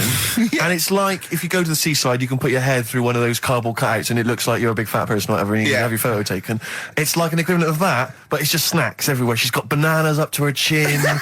She's got chocolate coming down to her eyes, crisps either side of her. She can't move. She can't do 360 degrees. She's like packed in there. I don't know how she gets in there. I think they put her in there first, and pour in the bananas. Yeah. And then they go pour in the nuts. She has 2 hours of makeup before they exactly, dressing her in there. Because I'll ask for something from the fridge, and she cannot turn her head to see. She has to go by feel alone, just to feel the fridge and get stuff out and pass it. And often I'll say, that's not what I wanted, but she can't. You've got to let her off. It's extraordinary. Dear. But there's no music playing. Does she have to sell her way out of it? Exactly. If it's a slow day, she's stuck there till the next day. Yeah, it's like a world-breaking attempt. Yeah. Oh dear. That's Finchley Road. So if you're on Finchley Road or just want to pop down there, have a look at the snack woman, because it is. It's how does she get refills though? I don't know how it works. I don't know how she goes to the toilet or eats. I don't know what she does. Yeah. But God bless her. That's go and unpack your bags and that. Go and sort yourself out in the room. And tomorrow morning we'll meet up at 10 o'clock. And I'll go through, the best sort of place to go for camel rides and, the best deals I can get you. That sort of thing. Can anyone here walk like an Egyptian? So she says, right, tomorrow morning, meet 10 o'clock in the discotheque. So we get up and we have breakfast, and it wasn't a good breakfast. The kitchen was, like, bit horrible. The food wasn't good. And it was run by sort of midgets. What do you mean it was run? There's anything wrong with that. There was little fellas running around, and the annoying thing was one of them sort of started to fancy my girlfriend. How did he manifest his affection? No, you're not saying there's anything wrong with midgets, though, are you? Just saying it was strange. There was but even midgets shouldn't be cutting in on Karl Pilkington's territory. I know. But it's also that thing of, they've got little fingers, and it's sort of ruined. I'm so sorry. No, I'm not.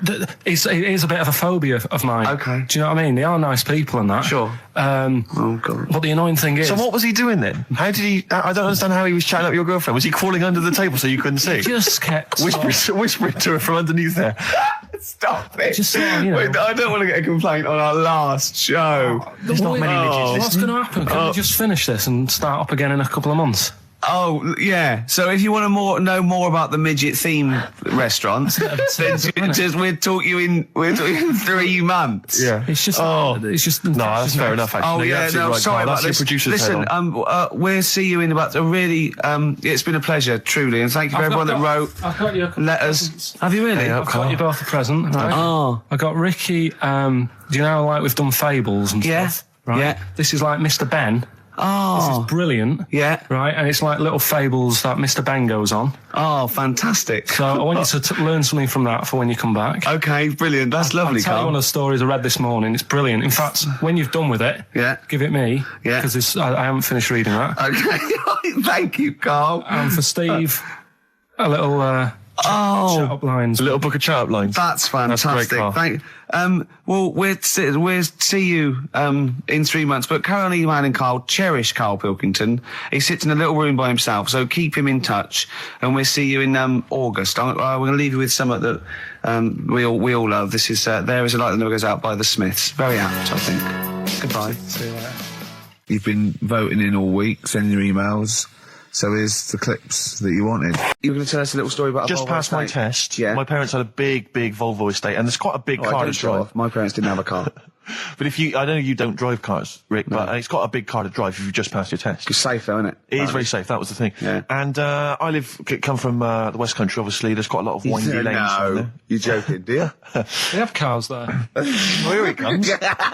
Blimey, Carl. Learned on a tractor, automatic it was. Do you want me to tell it or not? Oh! Don't go above the accent! Oh no, I'm not worried. Oh, go on. Go on. So I went to this party. You have a go at him being from the north. Not when he's telling an anecdote. He's never told an anecdote. Oh, yeah, fair point. Yeah, go on. So I went to a party, and I was quite excited because I had the car, the motor, and there was a chick heading down to the party that I was like, I had my eye on. And I thought, now I've got a car, and going to the party, it's going to be amazing, right? You glass and eye, various friends had said, like, can we get a lift? I thought, yeah, groovy. Yeah, I'll pick up the chick as well, who's a friend of a friend. Yeah. So cruising down to the party in the motor, the Volvo estate, and there's nothing sexier than that. Slipping a little bit of Billy Joel on the stereo or whatever. Oh, something classic. Go children. Exactly. And maybe it was Billy Ocean. I think maybe it was quite a Billy. Maybe it Billy was thing. get out of my dreams, get into my car. Ideally. Yeah. So I get to the party, and inevitably it was one of those house parties where the chick that I had my eye on, she kind of was chatting to other guys, and she wasn't really paying attention to me, and I was sort of... Found out to get, was she again? Same old story. Oh, they make me They laugh. know how to tease, don't they, the ladies? Laugh. Who are they kidding? So I'd follow her like a dog, from room to room. Yeah. And watch her Quite while... literally. Sometimes he was barking. Yeah. Go on. And while, just watch her while she talked to other blokes. And then, obviously because I was driving, I wasn't drinking, so I was not really enjoying myself. And then somebody said, should we go and pick up Vera? And I thought, right, okay. And they went, Steve's got a car, let's all leap in there, we'll go pick up Vera. And this girl was like up for it as well, so I thought, brilliant, I'll be back in the car with her, away from all these lads. Yeah. One guy she had her eye on, he came as well, I was a little bit annoyed. Yeah. But anyway, he was in the car, so I'm driving down these country lanes, just driving along, and they're directing me, they're saying, go left here, go right. And then suddenly we stop, and one of them goes, just drive into that field, this pitch black field, right? And I'm sort of, well, it is my parents' car. Just drive in the field, Steve. I'm thinking, well, I don't want to, not seem like I'm a hard, cool, crazy kind of guy, because the chick's in the car. So drove the car into the field, they all leapt out, started running off into the darkness, shouting, Vera, Vera, Vera, where are you? So I'm just sort of sat there in the car, waiting. Wasn't Vera Lynn, was it? Because she likes to hide in fields. Bizarrely, it wasn't. Right. It was just, I was just left in the car on my own with Billy Ocean, and suddenly, at the darkness, they come back holding a Vietnamese pot-bellied pig that they had stole from a nearby farm, and they knew that the pig was called Vera because someone knew the farmer or something. Anyway, so they got this pig, so now they're going, I'll put the pig in the back of the car, we'll take it back to the party, it'll be hilarious. I'm thinking, well, I'm not sure I want a pig and all its, piggy crap in the car, right, crammed in there. But they say, yeah, so obviously I'm thinking again, I don't want to look like I'm, a nerd. I'm terrified of that, Rick, ever happened. Yeah. So, yeah. So you go, hey, bring the pig into the car. Exactly. I'm no nerd. Exactly. Yeah, go on. So now we drive off again. I got this pig kind of squeaking in the back of the car. And, they say, stop again. Let's do some cow tipping. And they do that old thing, about the fact because cows sleep standing up, don't they? So you can push a cow over and stuff. Yeah. So they're having a wild time, hilarious. So this time, now we get to a sort of dead end in the road. And, they say, well, turn around, let's go back to the party. And I'm thinking, fine. Try and do a 3-point turn in this very narrow country lane, right? Get the Volvo estate wedged horizontally across the road. Can't get it out. Just can't seem to sort it out. I don't know what. I'm panicking because there's a pig in the car, right? And, local disgruntled farmers, right? people drunk, partying, probably off their head on some kind of weed, Rick. Was it loads of blokes with, like, pitchforks and flaming torches Exactly. going, burn him. He's playing with our pig. Exactly that. And so that, do you know, I was so terrified that all I could think was they're going to have to send a helicopter to lower a magnet onto the top of the car to lift the car up and put it the right way round. You used to read a lot of comics, didn't you? Yeah. So, do you know what I started doing? What? Crying. Did you really? Yeah. Why? Just started crying, just very slightly, started getting upset. And the other guy that the girl fancied, he had to get into the driving seat and sort it out for me by slowly edging forward and backwards. That's the worst bit of the whole story. Yeah, edging slowly back and forwards. He just sorted it out, just slowly worked the car back round, and then we were off. You were just gently weeping. Just gently weeping in the back. The bloke had just taken the bird that you saw from a distance. Exactly. That was basically your wife in your head by then. Oh, yeah. Was it? I can't We believe were it. happily married with a pig for a child. Don't joke, that could happen. I know. The pigs come, if you like. Sorry? What did you say? What did you say? What did you say? When you do what, Carl? What? What did you say? No, what did you say? Because I don't want to have to go to the radio authority again. What did you say then? Just remember. We are going out live, Carl. Yeah, remember Tom Binns, right? What did you say? Okay, educating Ricky. What have we got? Airy Chinese kid, go on. Right, yeah. This is the... I didn't want to do this. What do you mean you want to do it? Well, I wanted to give you 3, and I gave you one. It was like the alien man gets a beard or whatever. Yeah, which was total rubbish, so this one should be better, maybe. Hairy Chinese kid. Right, well, we've talked about hairy people in the past. True enough. Haven't we? Yeah. You know, the little kids who grew up in woods and hung around with wolves and that. Yeah, again, you're confusing it. Yeah, they're not... There were some people that were born... very hirsute. They were not the people who were brought up with wolves. You just put that together in your Homer Simpson type mind. Right, well, this is like a sort of close to that sort of story. But the weird thing is, right, Chinese people aren't that hairy as a nation. No, seriously, that's a well-known fact. They don't have that much body hair and stuff. Okay. So this little kid who was born over there, he was like covered in stuff. Was he? And it was only his nose that wasn't hairy. The rest of his body was caked in hair, right? And his hair sort of What grew. sort of hair was it? Was thick hair. No, what I mean is, was it sort of like a pony's mane, so he just looked like an Ewok? You know what I mean? Just like hanging down sort of straight, dark hair. In the picture, it looked like it grows from his eyebrow. It grows from his eyebrows quite thick. And then it just goes all the way over his head. You don't think it was just really long eyebrows that he'd done a comb over? No, it was all over his body. It had a picture of, like, his back and that. Yeah. And, Had he styled it? Had he styled it at all? Did he have it a quiff or? No, it was just hanging all over him. Yeah. And they were like, you know, this is a bit weird. Happening in China, where we're not normally that hairy. That was the scientist speaking there. And the local press and that were getting him down, calling him monkey boy and all this. Oh. And thinking Chinese press. But the doctor, Yeah. Oh, They're cruel, aren't they? It's like those game shows. That's Japanese, isn't it? yeah. That's what. Yeah. and the doctor said, I was talking through all that time while we were just like talking to each other then. Because I turned around and I still saw he was talking. Go on. So anyway, the local press came in to see the hairy boy, the monkey boy. and they were like being tight, taking the mickey out of him, and the doctor said, Throwing him nuts. said he's only hairy. Said he's a healthy young kid. The only faults he's got is he's got a little bit of eczema and a boil. And he said everybody should just treat him the same, and I think he grew up a healthy kid. Yeah, so that's the. That's the end of the story. That's not a story. Why? But I've got nothing. I don't know what to say to that. So someone in China was born slightly hairier than the rest, and he was normal apart from eczema and a boil. That to me isn't a story. But if it is, I've got a million. I mean, it's sort of like bloke from Manchester went a bit bolder than the rest, got a job on radio. He was normal. I mean, that's not a story, is it? Do you know what I mean? All right then. You know, I won't be telling anyone the bloke got in the car and he had a full-face beard. Why has his car been towed away? Because it was a quiet road. It wasn't in the way. So. Are you filling in the blanks again? That wasn't in the book, was it, that you read? See, that's the thing. Sometimes I think you make up bits of the story as though they were fact. That doesn't seem right. Well, that's all you can do, isn't it? So that's educating Ricky. Will we brilliant do that next week? That is brilliant. No, I think that was good. I did. I mean, I enjoyed that. I learned something from that. I mean, I want to get. I mean, this is all from one book, is it? Yeah. That's an interesting book. With the, I don't want to dwell on it, but with the hairy Chinese kid, what did they say about that? What was the, I mean, was it once there was born a kid who was slightly more hairy than everyone else, but yeah, it's all right, he only had a boil. How did they word it? How did this capture your imagination? It was a picture that grabbed me first of all. Yeah. Sure. And it was like, God, what's up with him? And that's when I read it. Did you see the boil in the eczema or just the hair?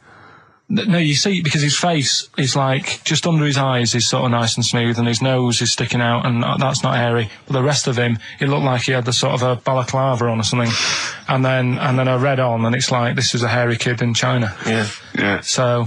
Yeah. Okay, good. Anything else in there? There's that one that a bloke, right, was going to get a phone call at 4 o'clock to find out if his business was, okay, right?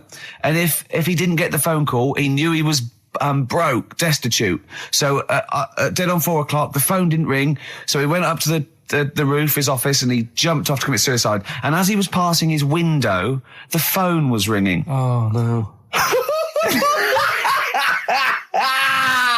Carl, it didn't happen. Didn't happen. Think it through. Think it through. Who told that story? Who told that story? As he hit the pavement at 120 miles an hour. He's the only person who could have known that series of incidents.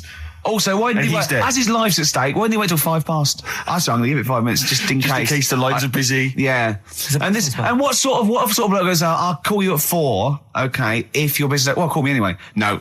If I don't call exactly 4, then, you commit suicide. Commit suicide. I would, because if I don't call at 4, that's the end of it. Well, call me anyway. No, that's not the way I work. Why can't you just call me and tell me the other way? Well, I'm telling you how I do it. If you're bust, I don't call. Can't you just call to verify in case someone goes wrong? What if it's engaged? It won't be engaged. Just commit suicide at 4, please. We're talking about embarrassing stories and stuff, and I don't know if I've told this on this radio before. Have I told you, Carl? I'm not sure. But this was when I was working at the BBC. This is not even long ago, and I'd moved to London, and I was fairly new in London.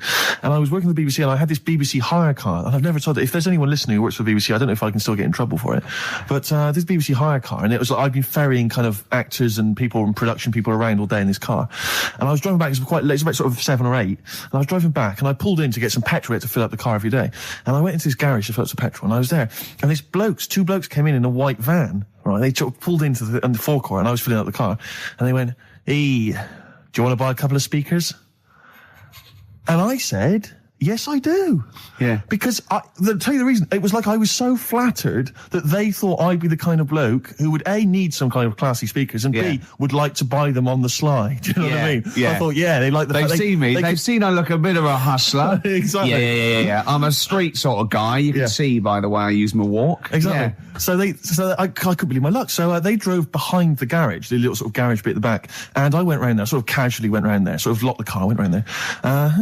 They went, open the back. You had 2 speakers in there. I said, "Are you sure these aren't knocked off, mate?" He went, No. We work for Dixon's. This is the story he spun me. We work for Dixon's, right? And we're delivery men. And if we make a delivery and the person's not there to sign for the goods, then we have to bring them back to the warehouse. But if we can sell them on the way back, then that's really good for Dixon's. Dixon's must love that. And instead of thinking, are you sure some kind of troubleshooter didn't... I mean, did someone go into Dixon's and go, you're not getting in the garage forecourt market? Jones. Exactly. Get a couple of lads in a white van. Exactly. Yeah. So anyway, so I sort of bought this story, and I was a little bit dubious, and I went, right, let me hear them then. And he wired them up to the car stereo, and boom, boom, boom, they're playing. So it was some groovy hip-hop. I was thinking, great, these guys know what I'm into. Yeah. And he's giving me the talk and stuff. And I said, I'm a bit worried these are knocked off. He went, no, listen, we got a bloke at Dixon's who can confirm this is fine, right? Phone him up, use my mobile, right? And quote this reference number, right? So I phone out, and I goes, I go, hi, some guys here in the garage forecourt trying to sell me some speakers. Just wanted to check. He went, it's fine. I went, should I just read the reference number or whatever? He went, if you want. And X14, and I'm like, yes, fine. Yeah. Okay. You know what that was, don't you? That was actually Mr. Dixon himself. Exactly. Yeah. Exactly. So I'm thinking, well, they sound great. They're giving me for a knockdown price. I'd say they were like 400 quid, they were like 200 quid or something. It was a good bargain. I was in the market for some speakers as well. Yeah. So while they were loading it's them all kosher. I phoned Dixon. Exactly. I phoned Dixon. That's fine. Yeah. So while they're loading them in the back of the BBC hire car, right, I'm in there paying for the petrol, right? And the guy who's serving goes, oh, all right. He goes, what were you doing around the back with those blokes? Right? Because obviously there's security cameras filming this whole transaction, right? And he goes, what are you doing around the back? And I went, brilliantly, there's some old mates. Some of my mates were just having a chat and that. He went, oh, right, okay, like giving me obviously the evil eye. So I went back to the van. So I'm in the car now and I'm driving with one of the blokes who's in the van with me because I didn't have the money on me. So I had to go to the cash point to get the cash, right? So I'm driving with him and the other guy's like following me in the van and he was like a northerner like you and he's giving it all the, all right, yeah, you know. I tell him, my girlfriend's a DJ, she's got some of these speakers, they're fantastic, da-da-da, and he's giving me this. And then my mind starts working. Now that I've got a bit of time to think, I'm thinking, wait a minute, this all sounds a bit dodgy. Yeah. It dawned on me, Rick. You know, Paul, you're streetwise. Exactly. You're streetwise, Steve. Not only that, I was thinking, how am I going to get them home? I've got to drop the car off at the BBC. How am I going to get these huge speakers back to where I live? And how can I pay for them? Because I've just spent £100 on Find the Lady Exactly. with a couple of blokes in the square. It seemed like a fair game. Some of his friends were winning. But so I explained to him, I said, I can't get them back to like Brixton where I was living at the time. He went, don't worry, give us an extra 20 quid, we'll take them home for you. Oh, that's good. Deliberate. They do a whole service, you see. And there's also a backup guarantee. Did they have the guarantee, the 3-month guarantee? They didn't. No. But so I said, I'm not sure about that. He went, well, why don't you put them in a cab, send them back, and your housemates can collect it? I was like, oh, no, there'd be no one in. And I was beginning to sort of get a bit conscious of like, maybe this was a bit of a scam after all. So I pulled into like a little side road. And I said, I'm not sure I'm into this now, actually. He went, what are you talking about? It's 200 quid for a pair of speakers. It's a bargain. You never get a bargain like this, mate. I'm going, not too sure, actually. I don't think I want them. He went, 150 quid, mate. 150 quid. I went, no, he's 100 quid now to you. And I'm thinking, wait a minute, this doesn't sound like the kind of work that Dixons would be doing. Dixons don't do that when I go in. This is it. Dixons never negotiate in that way. When I go there, look around and I leave, they go, where are you going? Exactly. I go, no, we'll have anything then. Have anything for a So quid. I stopped the car and the white van pulled up behind me with his mates in. Sure. And I said, can you get them out? I'm not interested. And he went, 100 quid, mate. Oh, and he was just going, you tosser, you obviously want some speakers. And he was having a go at me.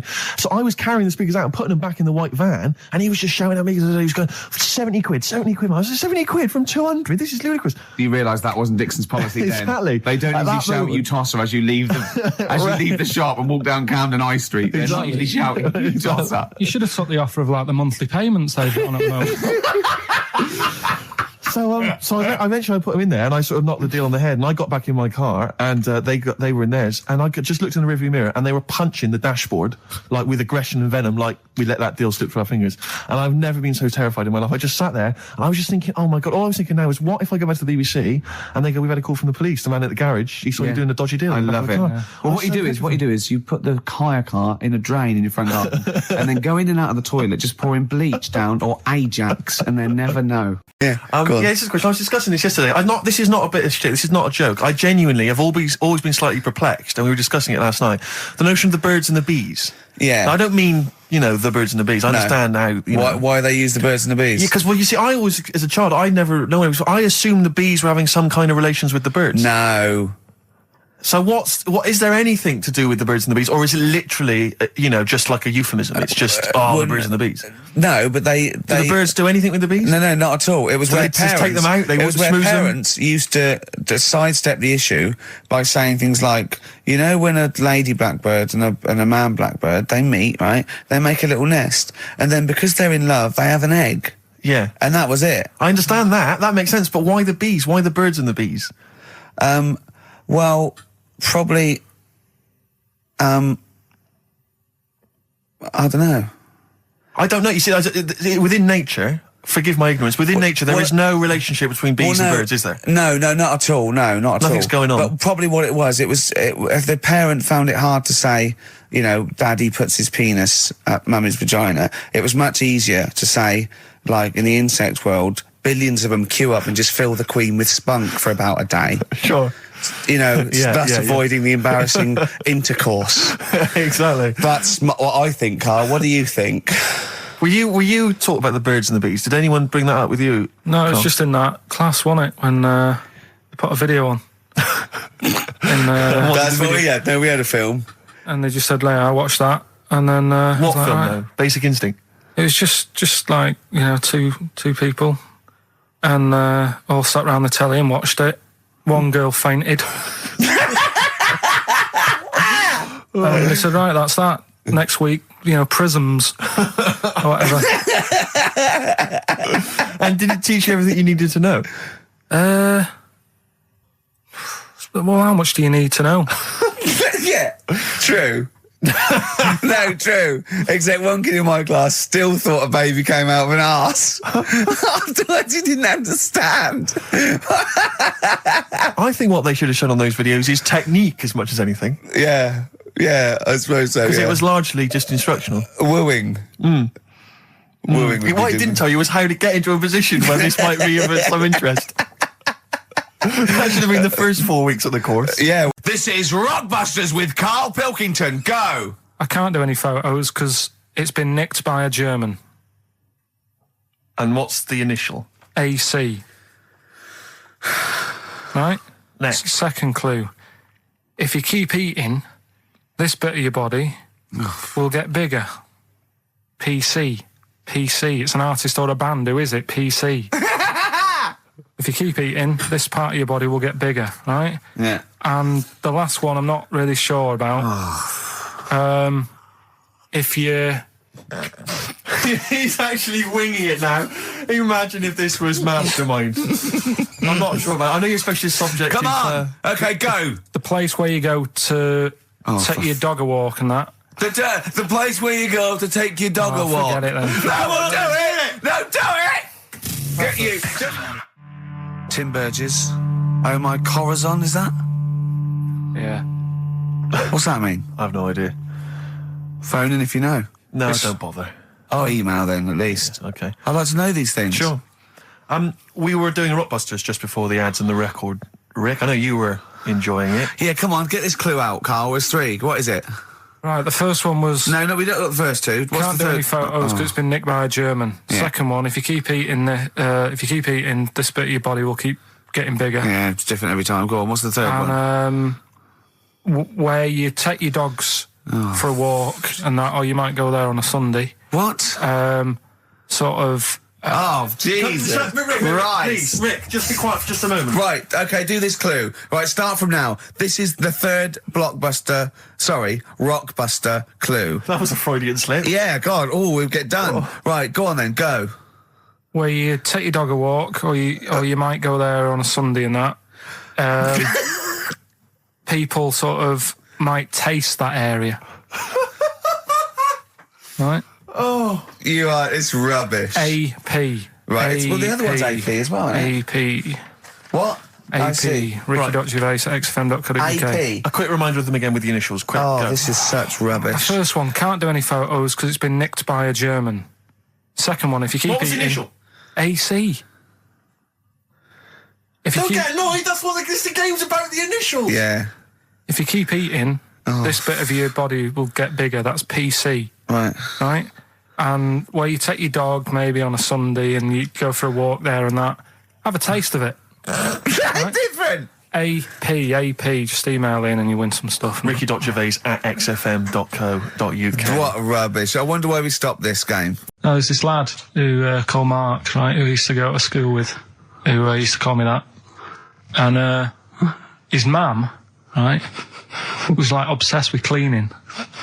And I was never allowed in their flat. He makes the place look untidy. So she used to, I don't know if it was just me or all his mates, but I used to turn up and she goes, yeah, he is in, but you know what you've got to do? And I used to have to go round the side of his flat, and he had a computer, right, which I used to play. I didn't have one at that point, but he had one. And I used to have to go round the side of the flat and stand at his bedroom window with his window open, and I'd be sort of leaning in playing the game. You are joking. I'm not. His mum... You had the weirdest upbringing I've ever heard. The things you were willing to do. It's the strangest. What is this town like? No, stop going. Was there always music? Right?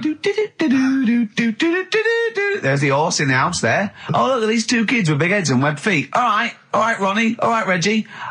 What was it like? She was obsessed. It is like you've grown up in a cartoon made for children. Yeah. No, his mum was really obsessed with cleaning. Can I play through his window? I used to... Mrs. Ramsbottom, can I play through Mark's window? Aye, you know what you have to do. She used to be up till about 3 in the morning. Pilkington again? Have you washed your hands? What, up till 3 in the morning? Washing? She used to be up doing the tiles in the kitchen. Washing until 3 in the morning? It's at 3 in the morning. And for ages and ages, that's saying that out on the tiles, I used to think that came from, like, his mum. Because she was out, like, cleaning them, like, so till I was about 13. I thought that saying "out late" on the tiles was... And now you're not confused by anything.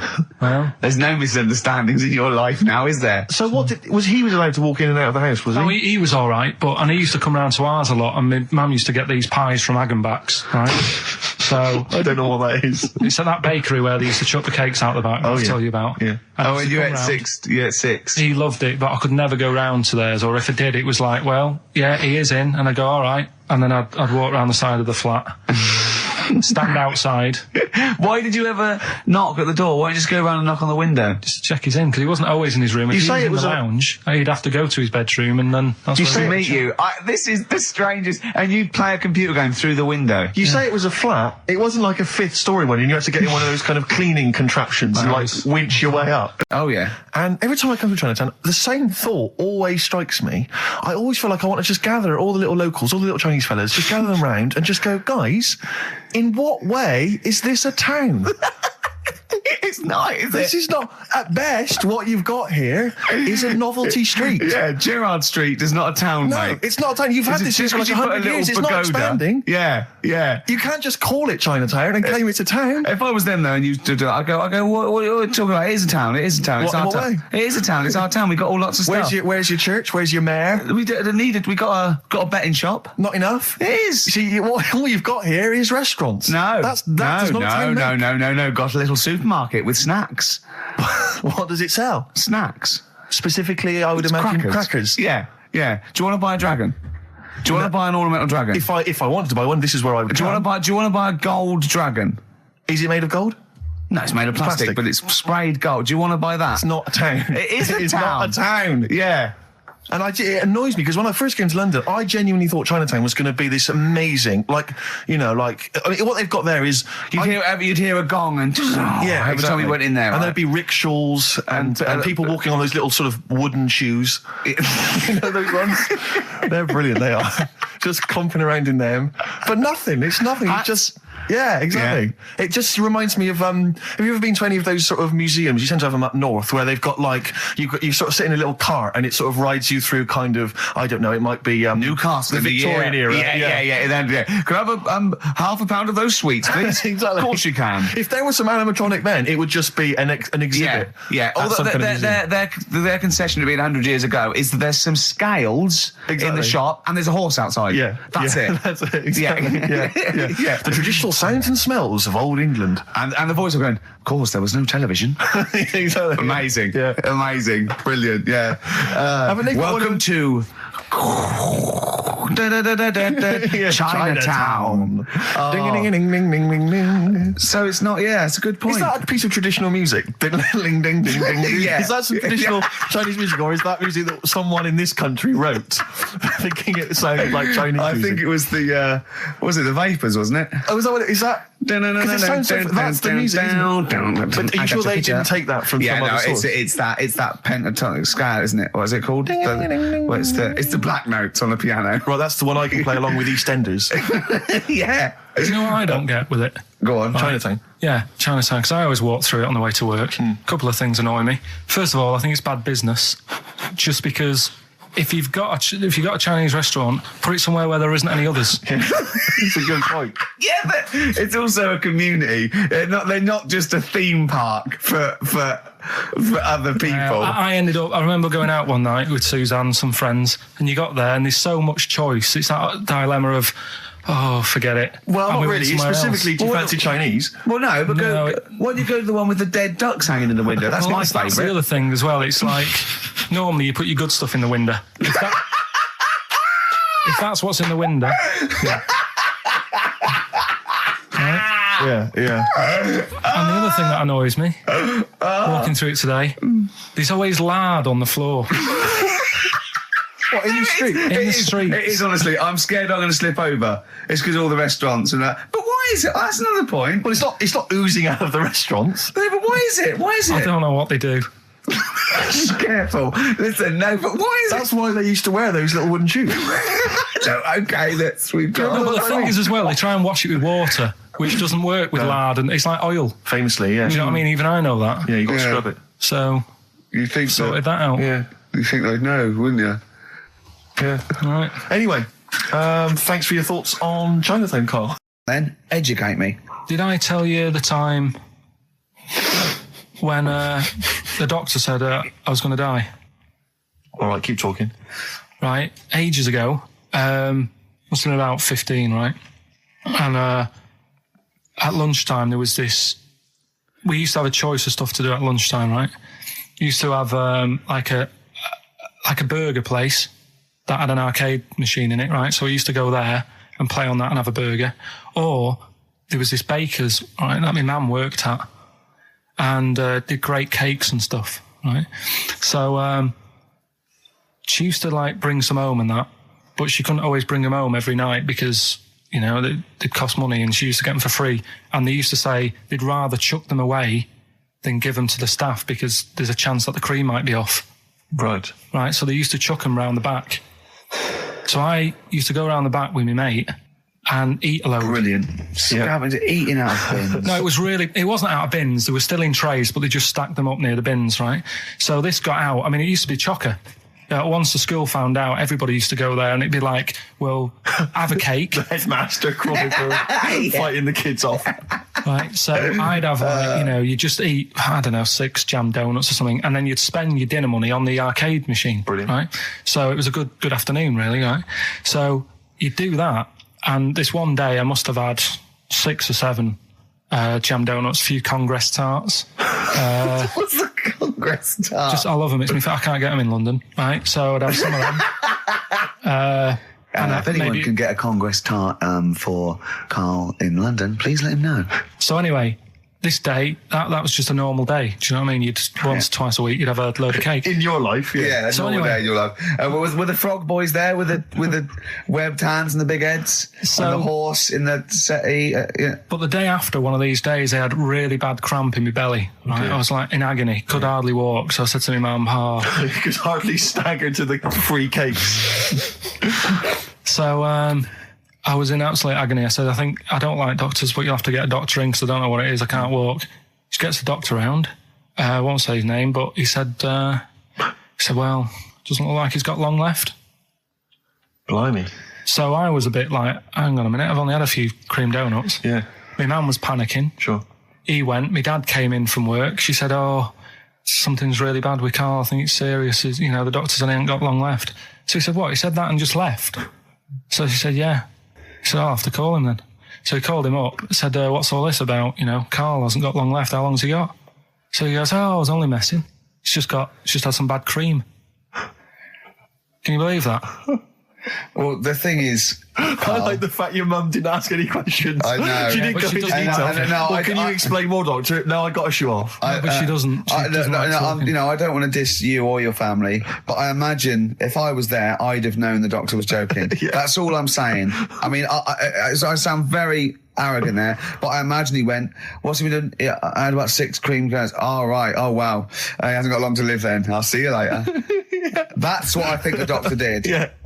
It didn't happen, Carl. The other one, right? A bloke, right? He's on a train station, and that's how I heard it. He's waiting for a crew station, whatever, and he shits himself. As you do. And so he goes, my train's in 5 minutes. So he runs across to Millets and goes, quick, Levi's 36. The bloke just puts it in a bag. He runs onto the train. He goes into the toilet, takes his trousers and pants off. He's soiled. Yes. Throws them out of the window. I won't be needing those again. Cleans himself off. Open the bags. It's a jacket. Oh. No, it didn't happen, Carl. At what point did he go into it and go, quick, Levi's 36? And the bloke went, sorry, Levi's 36, what, a pair? No. Shall I wrap them? Them? It. Shall I wrap? Just wrap whatever it is. Do you want to look? No. I'm not looking when you're putting it in the bag, please. Right?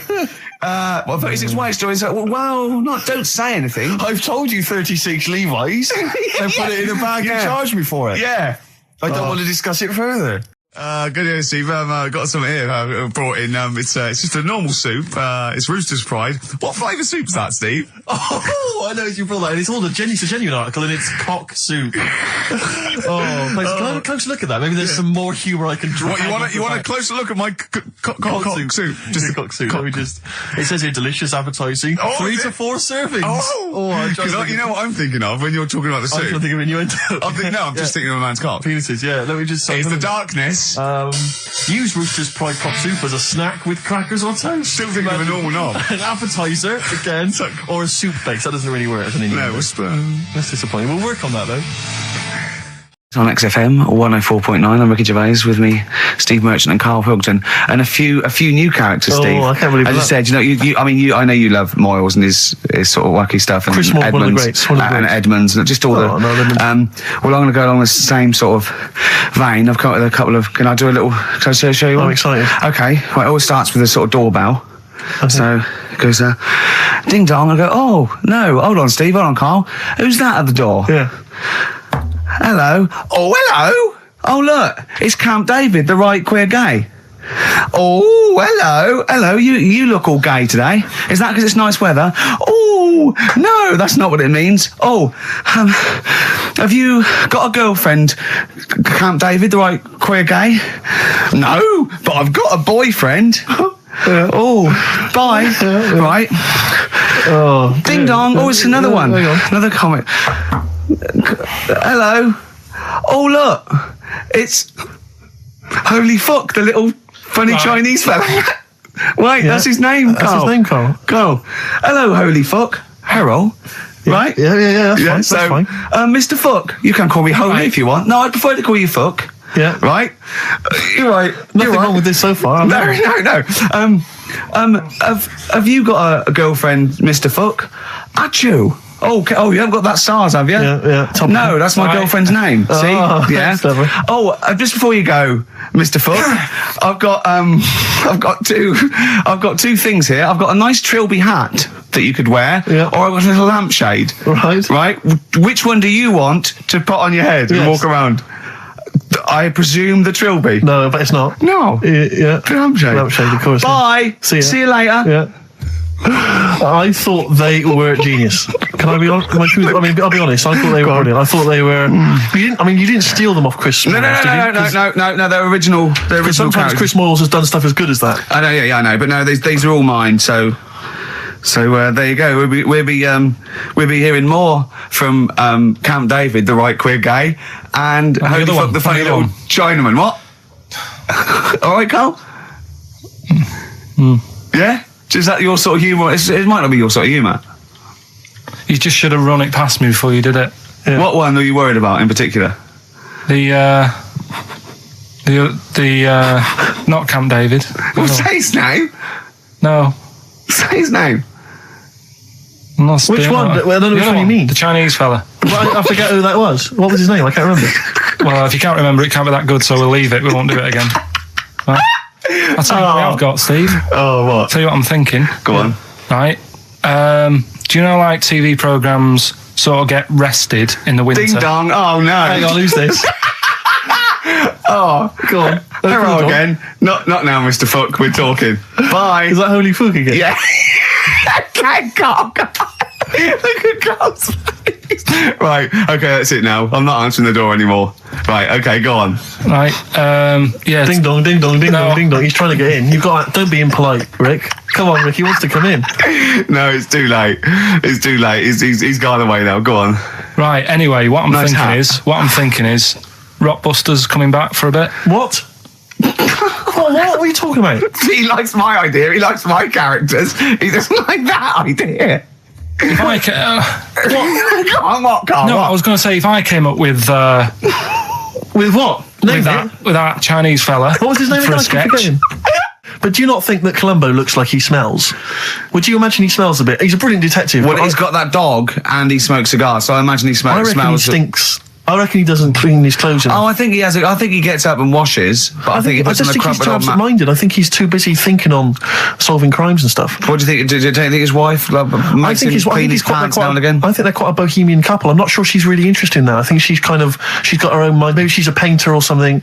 No, maybe she's losing it a bit, and he's a bit embarrassed by it. Yeah, that could be the truth. And she's probably incontinent, so while she's ironing his trousers, she just all over them, and he goes, "Oh God, she's shatting my pants again. I gotta wear them out." Yeah, yeah. So that's where. Oh, ding dong! Who's that? This? Oh, hello. Oh, look, it's David Gray, the bent piano player.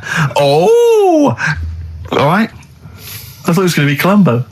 That would be joy. Ding dong. My wife loves you. No. Harold, I don't believe it. Look who's turned up, Carl. Let me see what we've got here. Is Dickie Anderson calling it? Sadly, nothing from Dickers. I think I might make him one of my hilarious sort of comedy characters. What do you think he would sound like? What would he sound like? I sort of probably like that, I think. Ding dong. Hello. Hey, it's Dickie Anderson. I can't believe it. Your show's rubbish. Something like that? I mean, I think you should work on them perhaps before You're saying there's not a lot of substance to these guys? I'm just saying that, once the novelty of the doorbell has worn off... I don't think you understand comedy on radio, Steve. I'm not sure I do, to be honest. Listen to Noel Urbans, listen to Moyles. You'll see you don't need to riff with it. It's just, you just do the doorbell and just say they're here. Right. That's all you need to do. Sure. So, that's the main thing. Well, so we've had a couple I'm of thinking of some more characters as well. Well, keep working on those. Yeah. Marcus has emailed. He says no to Rockbusters. He hasn't heard it, but it sounds rubbish. Believe me, you couldn't be more right. Well, does The Office sound good as a title? All right. This is someone else. Don't bring back Rockbusters. Please, can we have more Holy Fook? You're not pronouncing it right, Steve. I know. I was just a bit edgy there. It's Holy Fuck, the little Chinese fella. Holy Fuck, the little funny Chinese fella. Ding dong. Oh, who's that? Oh, it's a posh bloke who doesn't care about poor people. Hello, posh bloke, what are you doing? I'm in my Rolls Royce and I don't like the homeless. Oh, posh bloke, don't be a... You want to do that? Satire. That is satire. Yeah. There's nothing like it. It's political as well. I'm getting in there's political so many. Don't even begin to show off. I was showing that some foreigners are funny. I got in the fact that, like, if you notice that Chinese people wear different hats to us. Yes. So that's political in a sense. Yeah. So, if I'd have done a character called Tourette's Boy, friend of the little Chinaman, and it went ding dong, oh look, it's Tourette's Boy, friend of holy fuck, holy fuck, you'd have been annoyed. Do you know what I mean? Oh, who's your mate, Tourette's Boy, holy fuck? You'd have been annoyed, wouldn't you? Is that a character from Lenny Henry's show? I can't remember whether it's Chris Moores or Lenny Henry. Yeah, one of them. Let's crack on. I went on holiday after Christmas, and so did our mutual friend, Phil Bowker. Yeah, good man. He was in Lanzarote, and he told me one of the funny... I don't know if I can tell this on the radio. I'll have to say the C word. I'll just go... It's in a sentence, so I just go, you, see, when it comes, so you'll know that he's saying the terrible word. Didn't want to ruin the anecdote. Anyway, they're walking along one evening in Lanzarote, and there's lots of Brits there, apparently, and Phil overhears a sort of married couple arguing. They're having to go home a bit early. And she's saying to him, she went, for Christ's sake, every time we come out drinking, you always shit yourself. Right? Wow. Always, not once. So he's going, I've told you, he said, it's not the drink, it's the weather. She went, the weather. You'll be blaming the food next, you see. I don't think they should have got married.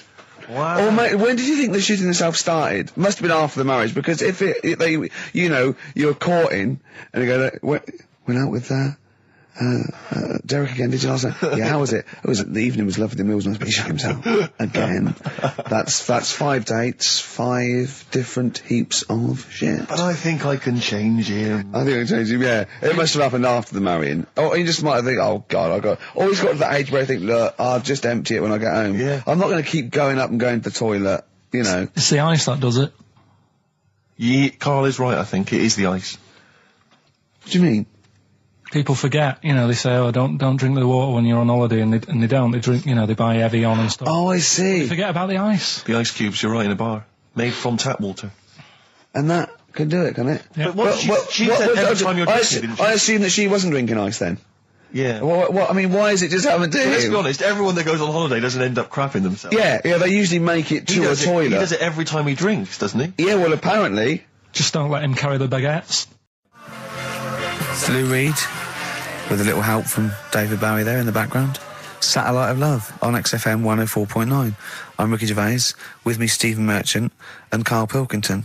Now, Steve, you know how Karl won't do anything outside his jurisdiction. He moans about stuff. He's got one job. We're doing about 5 things in the week. Always plates spinning. We just turn up and he's always available. He moans about it. He goes, oh, lucky you caught me, right?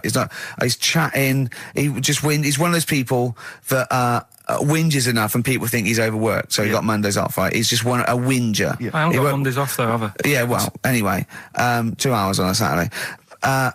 This is what the phone message he left me Wednesday on my mobile, but I just is chatting about certain things that are going on at the moment. What he does need to know. Duncan, who mentions, is my agent, and you understand a few other things. But this is the sort of message I get from Karl, right? Whinger. Old messages. Alright, 12:10, Wednesday. Just getting loads of people calling me all the time about shit. Yesterday, DVD's signing for BBC London. I don't work there, but I've been dragged into that. I've got a woman on leaving a message from Talk TR going on about, do you want to go and see Pop Idol again? Right? They're just saying you and some listeners can go. So I'm sure you'll love that. I've got Jim Benner wanting you to introduce the tin buckets at the Astoria. So can you just let Duncan know that I'm doing his job whilst he's sat on his arse with his thumb firmly up his arse? Can you let him know that I'm running around like a here sorting shit out for you? Alright, see you later. Message letter. So, 12. do you know what I mean? I know, but that's the kind of phone message he's leaving. Do you remember who he was before you... But he's even annoyed that he gets a phone call. I remember he got a phone call for you to do a voiceover and didn't pass it on. You missed a voiceover. That was thousands of pounds. No, I did pass it on, though. I told you. You said someone had phoned. Yeah. That's not good enough. But who's that? Well, she didn't say, and I didn't ask. But Of course it's not my she job to do said. it. She didn't say. Rubbish. So you didn't take the number down? Just when she went, oh, can you tell Steve to call me? And you went, yeah. Yeah, well, I just thought you'd know her already. I should have known. It was a woman, so I should have known. He's having a go, you see? Unbelievable. I don't know how it's come back on me. You're the one who was picking on it. Yeah, exactly. I'm saying. I'm defending. Why is he having a go at But you? he never picks on Ricky because he knows you are his bread and butter. Seriously, do you know what I mean? The only reason he's got Mondays off is because you're still doing this show. Yeah. That's why he's scared of you. That's why he has a go at you on the phone, but he always picks on me because he knows, I'm a pushover, I'm a nice guy. He's scared of you. I don't know how it works. Is that true? Steve, I'm always sorting you out. I look after you. Sorted you out with tickets. I sorted you out with lager I've got out. you today. Why are you picking on me? What do you mean you're sorting about tickets and lager? What's this? Right, whenever you want tickets. Yeah, sorry, I don't want to use this as moaning time and that, because I don't like to moan. I'm busy and that, right? I've sorted you out tickets for gigs. Yeah. Right? What somebody doesn't even turn up to. Yeah, we won't even go on about that. Yeah. Right? Lager. He was sorting about the Cure. He complained it was boring. Yeah. There was that big drum of lager that you had, and you said, oh, put that in your room for me. Yeah. Because I don't want to carry it home. Right? Lazy. So I said, all right, then I'll put it in my room. It goes missing, it gets nicked. Then you have a go at me because it got nicked. Yeah. I get you another one. You make me carry it around town for you for half an hour. Then you say, oh, I can't be bothered taking it home. Can you take it back to work for me? Yeah. But interestingly, this is like a year ago, so it's obviously it's still pressing on you. Oh, hang on, and I forgot the one when we had an argument over 50p. When we went out for a coffee. You didn't want to give me 50p back that you owed me. That was the same day you'd given him about 40 quid's worth of lager. But see, this is my problem. This was my point at the time. It's not the 50p in terms of money is not what's important. The fact that you think you don't have to give me money back because it's only 50p, that was the point at stake. It's me who makes a decision. Oh, don't worry about the 50p, not you. It's only 50p. I'm not going to give it to you. Do you know what I mean? There's got to be rules, otherwise it's chaos, Karl. Come on, mate. All right? I don't want to fall out about it. No, that's not all right. Should we kiss and make up? Do you want that? Do you want to do It's that? all right. Yeah. Well, should we play a little record and come back to this? Because I can't believe it started with you slagging him off, Rick, and I've ended up I know. as the monster. I know. Bit of R.E.M. Out of Time by Blur. Luckily, we're not out of time. Got another hour and 25 to go. So it's not over yet on XFM 104.9. I'm Ricky Gervais, with me Steve Merchant and Karl Pilkington. We've had quite a lot of emails, as ever, Rick. I should just say, because we're very lazy. It's a much listened to show. We're very lazy people, and we rarely reply or read out the emails. But I never read the emails. Absolutely. So I rely, if I haven't replied to them, or my mail, Steve opens my mail and reads my emails. So if I haven't replied, it's just because he hasn't passed it on to me. Yeah. Okay. But I haven't passed it on to you because I know you'll never reply. Sure. So, I'm just cutting out that. But I just want to say thanks for the emails. We do read some of them, and we do appreciate the fact people send in jokes. I appreciate it. I love it. We've don't have to do anything towards it. Sure, we had an email from Jack. He just said he missed the last 2 weeks' shows. Has he missed anything? Not really. No, it's the same stuff. Same I think last week Karl was having a go at Chinese people not aging well. He had a go at the gays, and he came up with a ludicrous story about a monkey that was impossible. Yeah, exactly. So I don't think Jack's missed much. No. Go on. No. We've just had an email from the Pringles people. Oh, right.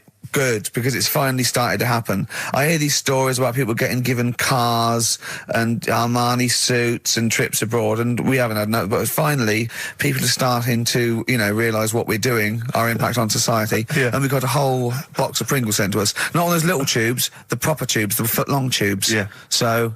And what have they said? Well, the Pringles guys want them said, back. No, they've said they like the show, and if you want more Pringles, give them a call and they'll send you more Pringles. Yeah. I bloody love Pringles. Yeah. Pringles are... The thing about Pringles is, they're Moorish, right? Yeah. But how would I put it? You know the sort of thing when I open them, yeah. And by that when I pop, right? Yeah, I have to eat the. Well, okay, how can I put this? When I pop, I can't stop. What do you mean? I don't. Well, when I pop them open, I can't stop eating them. Right, open. when you pop, you can't stop. Yeah, yeah.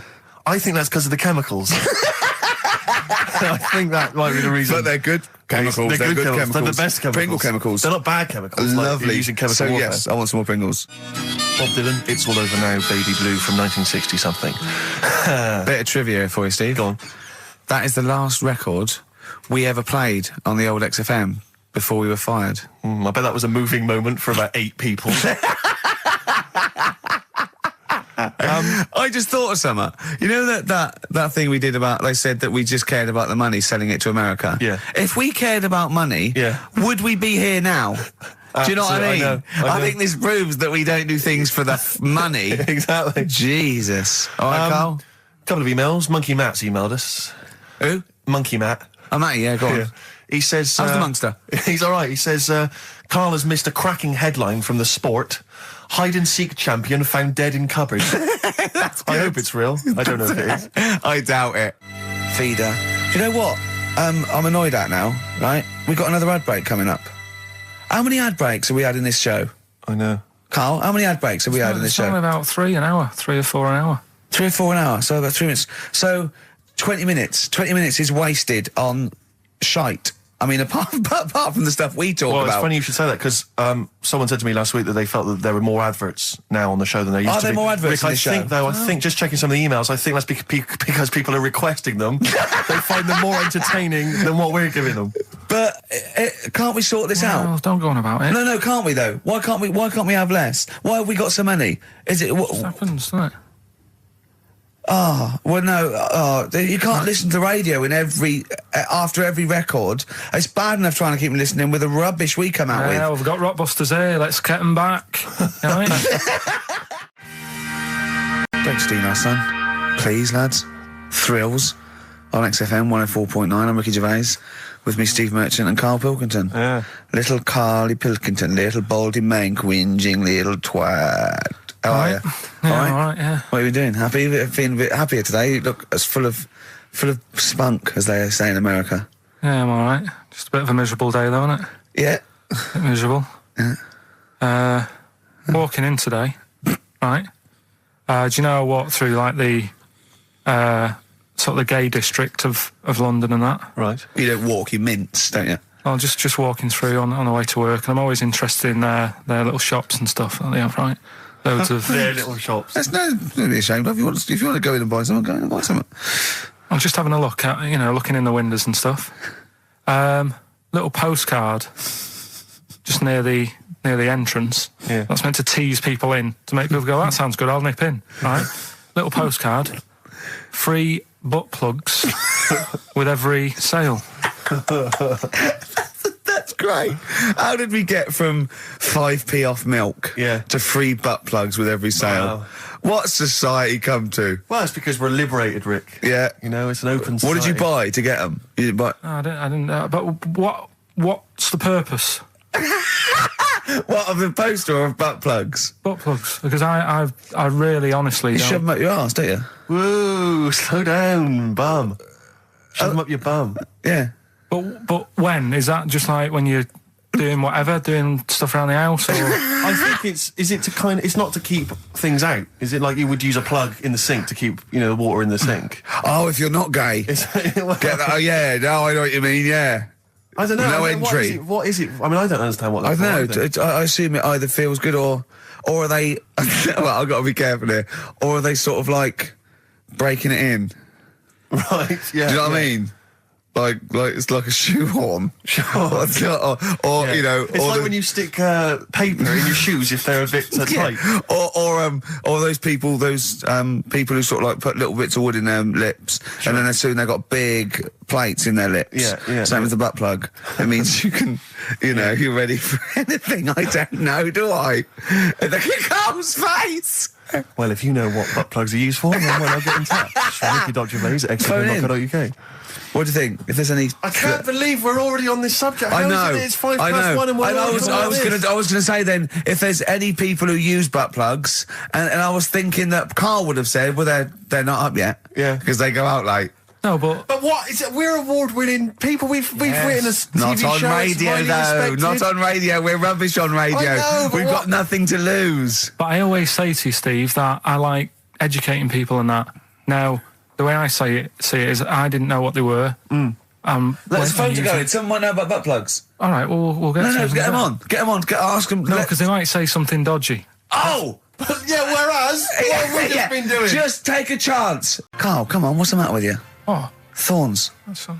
No blue sky. Beautiful, isn't it? And that great track. It's all right, yeah. Just had an email, yeah. That woman who opened the Office script could have her head cut off. Apparently. When a letter is posted, it becomes the property of the Queen until it reaches the person it was meant for. By opening it, she's committed treason and could be killed. I don't know if you're familiar with this story, Carl, are you? Go on.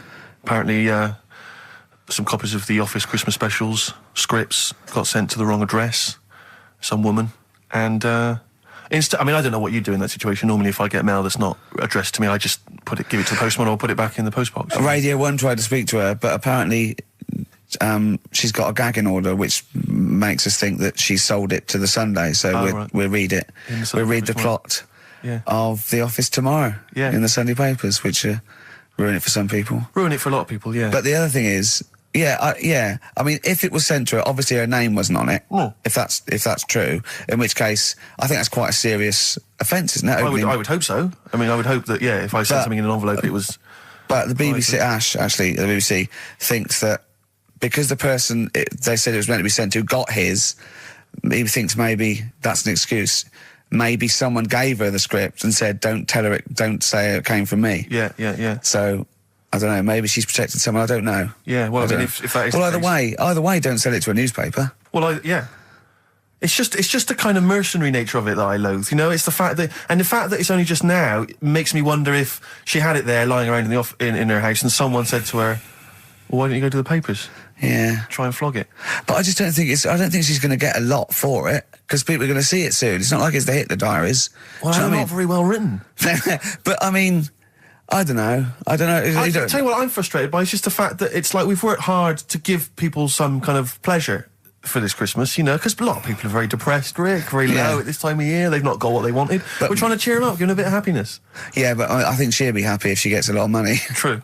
I don't know. I think it's just tacky, really. It's like, well, I just say, if you're a fan of the show and you don't want to know what happens, then don't read the Sundays tomorrow, or at least avoid it when it says we tell you what happens. The papers might not ruin it. The papers might go... We've got them, but we're not going to ruin it for people. That'd be a nice gesture. But I don't know. All I can say is it's a good job that I send out the prizes. Because that Michael Palin around the world in 80 days will be going to the person who won it. Yeah. And if someone else receives it, they better not try and, do you know what I mean, keep it. It should go to the winner. Yeah, exactly. That is a very good point. So, be warned. Don't open things that weren't addressed to you. Yeah. I did Pandora's that time, though, didn't I? box. There's some sort of lesson there. Yeah. What happened? All the evils of the world, wasn't it? Pretty much. What? Yeah. Oh, don't try to explain brilliant. it to Carl. No, Pandora's box. Go on. Well, told not to open it, opened it, released all the evils that are in the world now. But did the person say if you open it, loads of evil will come out? It's not true. It's not true. It didn't really happen. It's not like evolution. It's not the truth. But you remember that? Yeah, you won't listen to some of my stuff, like goldfish and stuff. No, it's not that we don't listen to it. It's that you would pass off how all the evils in the world got here. Because on Anna Nova it would be, Pandora opens box. Outcast. Hey Ya on XFM 104.9. I'm Ricky Gervais. With me, Steve Merchant. And over there, Karl Pilkington. Now we've got a new feature. Well, I don't know if it should become a feature every week, Rick. I'm not sure it's got legs for that. No. But maybe in the absence of Rockbusters. Basically, I was looking through the pigeonhole, and we got a lot of stuff sent to us, a lot of junk, stuff we don't really want. Yeah. And a lot of people, for some reason, they send us... Begging letters, a lot of that. We get sent a lot of CDs by people, bands, artists, who have not yet been signed. Maybe they've knocked something together in their bedroom. They got a band... And they just, for some reason, they want our feedback. They want us to sort of give them some thoughts on what they think, where they're going wrong, stuff like that. And I just thought, I was having a clear out, and I thought, why not just give them a little chance, Yeah. Just throw them a bone, Rick. Honest critique? Honest critique of some of the artists that sent us stuff. Okay, go on These are then. bands that have not been, they've not got a record contract. This is exciting. Okay, name the 3 bands Well, first. I'll tell you, we'll go through them individually, and I'll hear a little snatch, and then I'll get your opinions, both from you, Rick. I know you've been in the music business, you've got a good general knowledge of music, you've got good taste. Big time, and big also time. Karl Pilkington's views as well. Yeah. We know what to think of them. So this first band is called Kellerton Road. I'm sure they're very excited. As I said their name then, they probably can't believe it. They're phoning each other now. They're getting so excited. All friends are phoning them now. Yeah, Turn your exactly. phone off. They Of can't people in believe this that. band. You don't want to... Yeah. Well, okay, then Kellerton Road. Kellerton Road. Play a track from them. So that's Kellerton Road. I think that's a track called Secretly. And looking on the back here, there's 6 of them in the band. They all pretty much look the same. They got the long hair, the usual sort of look. What do you make of them, Rick? All right. Yeah? Quite like that? Good, yeah. I mean, bit generic. The chorus was a little bit simplistic, but I like good production, good Yeah. good Reminds you of musicianship. something maybe like the Thrills, that sort of thing. Yeah. I mean, yeah, good. Jukebox or junk box? What's a junk box? It's just, I'm just trying to make it sound snappy. Jukebox or junk box? Don't, because you haven't got it. Don't ever stick to what you're good at. Okay. What, being sexy? Just sort of watching Doctor Who and stuff. You like that, don't you? Yeah, I love it. Okay, then right. What's the next one? So, well, let's just ask Karl Pilkington's opinion. Karl, what were your thoughts? Yeah, it's all right. Yeah? Yeah. That's it, is it? Yep. Is that why you're no longer right for the enemy? Go on. So what's this next one you've got for us then, Karl? Toffee. Toffee. It's called Born Depressed. Oh dear. Brilliant. Is it about you? There we go, I Toffee. quite like that. Yeah? That's sort of a bit glammy, bit underground. Yeah. What do you make of the name, Toffee? I don't like the name. It's not great, is it? No, but I quite like that track. Quite like the track. I'm If just that's looking at the representative. CD, they've made it themselves, and basically the band feature on there completely nude. Oh. What do you... Well, we know what we think of that. What do you think of that, Karl? I'm happy with that. Let's have a look, though. Have a look there. That's no point, is it? There's quite a lot of blokes and there's one naked lady. Just having a look, though. Just... Yeah. What are you looking at the blokes? What are you looking at? Why are you looking at the blokes? That's Knob. Just having a look. But you look at their knob. I can see by the way your eyes are looking. I'm looking at the woman's knob, though. Well, she won't be happy with that. No, that's a bloke, Karl. Yeah, that's where you've been going wrong. Yeah, that's the woman. Yeah, Yeah. that's what I was looking at, that one. The woman's knob, so that's all right. Yeah. Good. So Rick, hit parade or shit parade? I don't know if it's going to be. I don't think it's going to be a hit yet because I haven't got backup. But I think we're looking more about whether they get A record deal. Do you think they deserve one? Yeah, I like. Thumbs up for both of them. Okay, excellent. Well done. All right, well done. Karl, play the last one then. What did you make of it? Sorry, we didn't ask your opinion. We weren't interested. Like to see him on CD UK. Just like that on the CD cover. Okay, okay. And this last act, I think, is this right? Picture Centre? Yeah. Picture Centre. Picture Centre. My favourite. You like that? Yeah, that's my favourite out of all of them. Good. There's a bit of Amy Mann in there. A little bit Cocteau Twins. Yeah. No, really good. I really like. Really good. Really intriguing. That. Karl Yeah. Pilkington? Yeah, it's all right. If you didn't like it, what would you say? It's weird, though, isn't it, music? No, do you know what I mean? It's like, it depends what you're doing. Do you know what I mean? That's all right. If you're just having a game of crib or whatever, it's just on in the background. That's the thing with music. I don't think you can sort of slag any of it off. It's times, and it depends what mood you're in and stuff. Yeah. So So this is a pointless feature. It's a pointless feature. We'll do it Well, I again, didn't come up with it. No, I do. All right, don't slag it off. Okay, we'll do that again then. I was quite enjoying that, but okay. No, do you understand what I'm saying? Well, That it's not worth having an opinion about music. Well, I'm not that bothered. I'm just saying. imagine if he was on the panel of Fame Academy or Pop Idol. Yeah. That'd be great. He'd go along, and Nicky Chapman go, yeah, you've really improved. I really like that. I don't know what you're wearing. Dr. Fox, you were hot, baby. I loved it. Like your legs, like all your boobs and all that. Brilliant. Come to Carl. Not bothered. All right. Yeah. Brilliant. No, we'll keep it up. Play a record. Yeah. Oh, come on. This is my favourite. Can I change? Well, this is my favourite out of all four of them. Lynyrd Skynyrd. Yeah? Yeah. Yeah. Slam dunk this puppy. Jet and roll over DJ on XFM 104.9. All right? Carl, just an email, a question for you. Can you please let me know which school Carl went to? What school do you go to? Cessav. What? Cessav. Cessav? Yeah. What does that mean? It was on Cecil Avenue.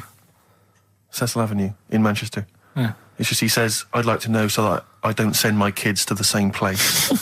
He also says, he says, P.S., does Carl look like Gollum in Lord of the Rings? Yes. He does, doesn't he? Yeah, that's very good. Yeah, in fact, I was just putting a little bald wig on you, wasn't I? Like he needs one. Yeah. So, if you Just want some a of the fun and games we have when the songs are on. Yeah, did it hurt? Just a little bit. The bit that worried me is when you said, let me just staple it.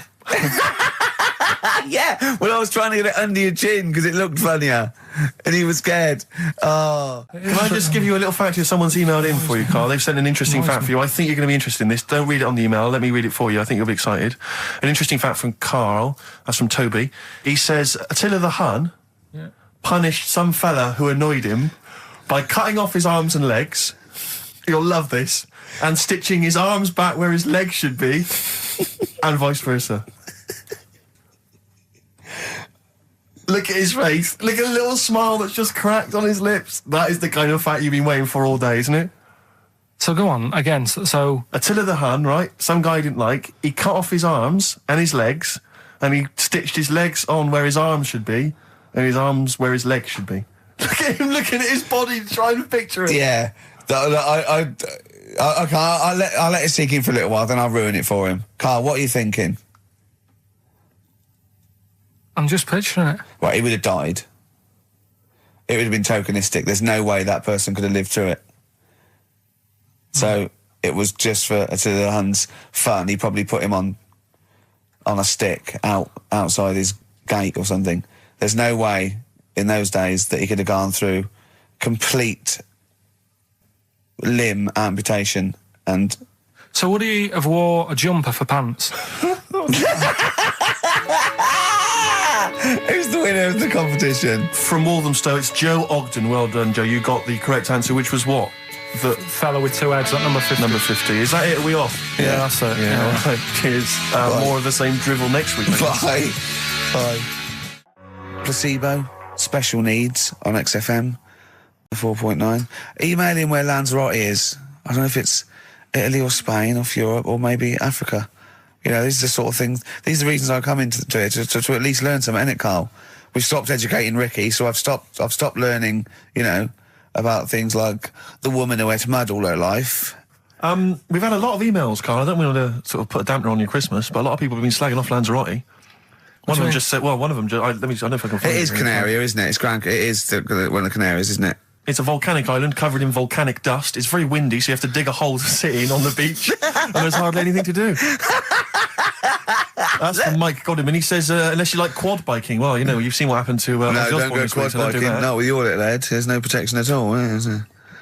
I don't know what you're thinking. I don't know. At least Rick Mail and Ozzy had lots of hair. Yours would be like Humpty Dumpty. It would crack like a little egg. And then we'd seen, there's no kings or kings horses. So, well, they couldn't do the job anyway. No, shouldn't really send them. They're not really qualified. Horses not equipped to put a back a medical man like Neil Fox in. Yes. To mend but not eggs. some kind of military horse. I bet he's had egg on his face a few times, hasn't he? What, Foxy? Yeah. Well, most of the series are Pop Idol. Right, Carl. Lanzarote, good or bad? Well, you got to give it a go, haven't you? Yeah, well done. Give everywhere a go. Exactly. That's what I was saying. Don't just take the word for it. I mean, if it had said an Ananova, Lanzarote shit, he'd have believed it. Sure. If he'd have overheard it in a pub, Lanzarote a crap, he'd have believed it. He'd have seen it on a website that was mainly concerned with monkeys and witches, he'd have believed it. Yeah. As it is. Everybody raves about New York, and when I went there, I thought it was rubbish. Well, you're an idiot then, because that is possibly the greatest city in the world, along with London. Subjective, though. That's why they have holiday programmes and that, innit? So you see it and you decide for yourself and that. Yeah, but you saw Venice on a holiday programme, as you put it. You went there and you went, it was rubbish, full of black bin liners. Well, it is. Right. Didn't they show them? It stunk. Didn't Judith Chalmers say that? It stinks here and there's loads of rubbish everywhere. No, she didn't. Did she mention that? Oh, that's what I mean. So it depends what you want from holiday, doesn't it? Well, yeah. But So... you're an idiot if you don't like New York, so next. Anyway, go on, break up, guys. Kiss and make up. Yeah. Carl, we've had an email. Some old Rockbusters. Someone's emailed in. They wonder if you can get some of your old Rockbusters clues, your old genuine Rockbusters clues. I know Rockbusters has come back. Well, of course he can. It's the way his brain works. Well, indeed. But I think you'll... maybe you can also enjoy the challenge, Rick. Yeah. And you at home. I remember them as well, because I remember how angry they made me. Here's some old Rockbusters. That army's got some nice trenches. DW. That army's got some nice trenches. DW. No. Dandy Warhols. That one works. It's not bad, is it? That's why I didn't get that one, because it worked. Yeah. Yeah. Okay. She's only got one sticker left. It was actually he's only got one sticker left. Oh, okay. He's only got one sticker left. The band His Last Sticker. Exactly. With Justine Fishman, His Last Sticker. Yeah. They were brilliant, weren't they? What happened to His Last Sticker? Are they still going? He'll strap some chocolate to your feet. That's A. A band or artist. A. He'll strap some chocolate to your feet. Go on. Aerosmith. I don't know really what that means, but... And finally, you'll have to... Aero Cobbler. Yeah. The well-known Aero Cobbler. And you'll have to stick her in the oven. AB. You'll have to stick her in the oven. See, he thinks blacksmith means, like, just shoes. Like, it's not the smith. It's the smith part. A smith is just a right, isn't it? So it doesn't... I don't know... Aerosmith. What does that mean, Carl? What does that mean? Come on, you'll have to stick her in the oven. AB. Yeah, I know that one. Yeah? Yeah. What is it? But it doesn't work. Apparently it does. You'll have to stick her in the oven. AB. Single or artist? What, Anita Baker? Anita Baker. Why you have to stick her in the oven? I need to bake her. Oh, I need to. But why didn't you say, like, you'll have to get his hair cut and put a nice white chef's hat on? That's Anita Baker. See, that works. That works, Carl. I need to bake her. Doesn't work. It is shite. Okay, well, listen. Before you judge, listen to today's Rockbusters. Okay. They're here with us now. Here's Karl Pilkington. Brought He's it got back just for Christmas. Brilliant. I've only got two, really. what? Because I was trying to work one out before, right, in my little room. Yeah. I was looking at different band names, thinking, what can I do? Yeah. Couldn't concentrate, because Ricky was in there, trying to spray deodorant all over the place. Right? Well, you should have done them yesterday. You should have shut me out. Right. So there's just two. Brilliant. Well, Okay. I've kind of got an idea for the third one. fine, I'll all right. have a go. Yeah. Right, so anyway, the first one... Should we play a record and come back to this? 'Cause We'll it's do it been- quickly, yeah. we'll do it quickly. No, play a Play a record. It's record then. rubbish. Yeah. Rubbish. Libertines. Useless. Give me the gifts. Let me have a look what prizes you've got. Libertines, Don't Look Back Into the Sun on XFM. Well, the general public are getting involved with Carl's holiday, and, I mean, this has been a damning report on Lanzarote. There's not been a positive word written about Lanzarote so far. Wow. It's volcanic, there's no natural water supply. Sorry, there's no natural water supply. It's You all have to sit in a imported. hole. What do you think of this, Carl? What do you think of the people that want you to know that you're going to a rubbish place when you can't change it? What do you think of that? Rubbish though, will it? What do you mean? All right. What do you mean it'll be right? Because I'm going to go there thinking, oh, there's no water and that, and there will be water. No, they didn't say there's no water. What did they say then? There's no natural water supply. Whatever. I'm not bothered. Doesn't bother me. All right. I'm going to have a good time and that. What are you going to do? What's your plan to do? Got a book. What book you got? Rich Hall book. I'm just going to read that. So, Brilliant. And the weather's better than here, isn't it? Yeah. So... Someone emailed just now. They said they're listening online and there's a problem with their computer and everything's sped up. The music's sped up. Our voices, Rick, are sped up. Except Carl's. That's how slow he speaks. So when everything's sped up, he sounds normal. No Blue Sky, The Thorns. That's beautiful, isn't it? On XFM 104.9. Carl, you're losing your rag a little bit. What's the matter? Nothing, go on. See? What's the matter? No, what's the matter with I've Carl? got something to cheer him up. Someone's emailed in, Emma's emailed in, she said that for those that know, those in the know, they referred to Lanzarote as Lanzagrotte. Brilliant. He's a bit fed up. He's got 2 CDs for Christmas from a company that's he's been with for 6 years. He's a little bit grumpy about having to answer the phones. Letter to Hermione. David Bowie. Well, we've had the most convincing answer that it's about 290,000 actual words, but possibly 3 million in our vocabulary, using all jargon and scientific stuff and all that. Sure. 290,000. Still a lot, isn't it? It is a lot. We know so little, don't we? Apparently the average person has about 20,000 words in their vocabulary and uses maybe 2,000 a week. Really? Yeah. Carl, obviously, slightly bringing that average down. Carl, what do you think of that? Single figures. Doesn't matter, get by. Why have you got to use longer words messing about and that? Told you. That word about old, anti-dipuian or something. Just say old. That's a bit old, isn't it? That's a bit anti-dipuian and that. What's the point? Yeah. Get to the point. Sure. Busy.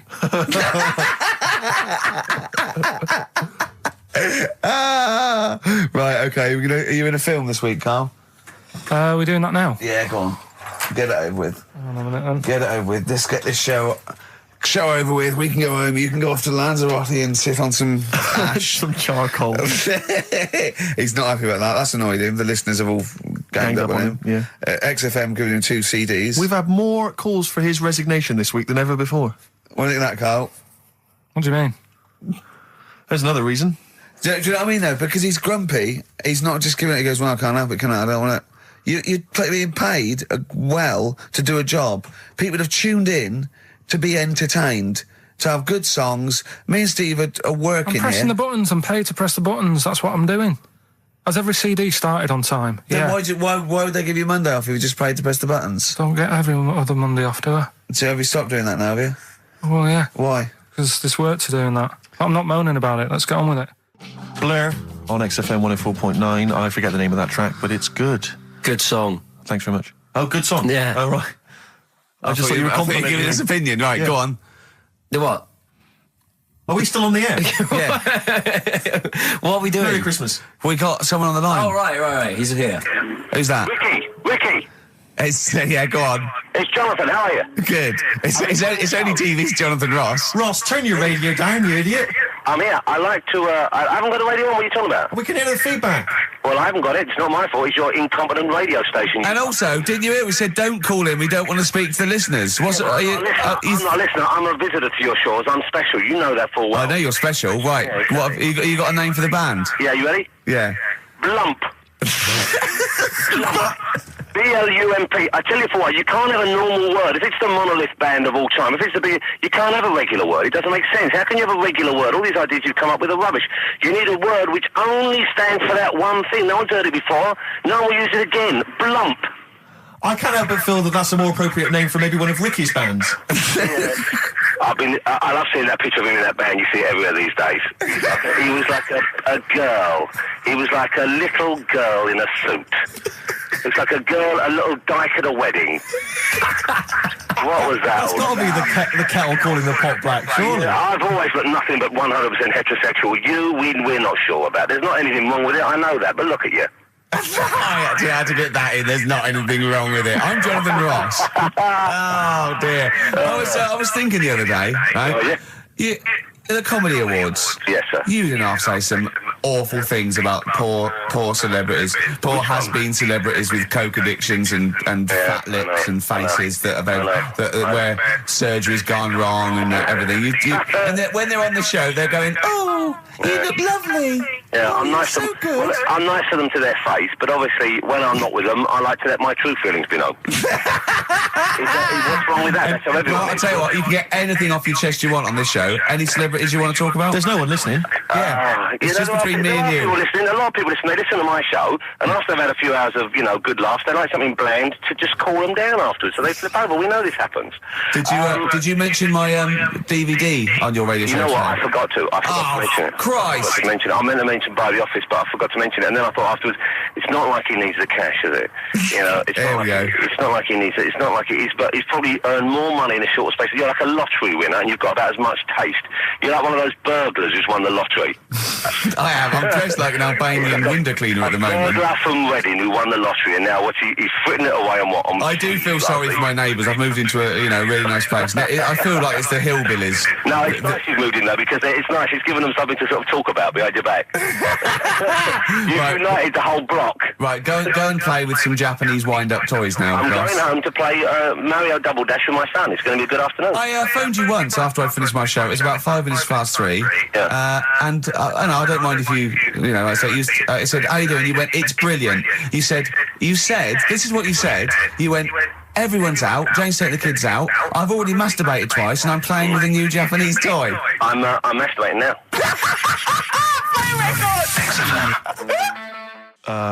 Kings of Leon, Wasted Time on XFM 104.9. Sorry, I was sidetracked there by just some of the band names. And now listen, I want to put in 2 of my own. I want to win that pile of tat out there, right? I've got 2 names here, okay? We should just remind people in case they've just tuned in.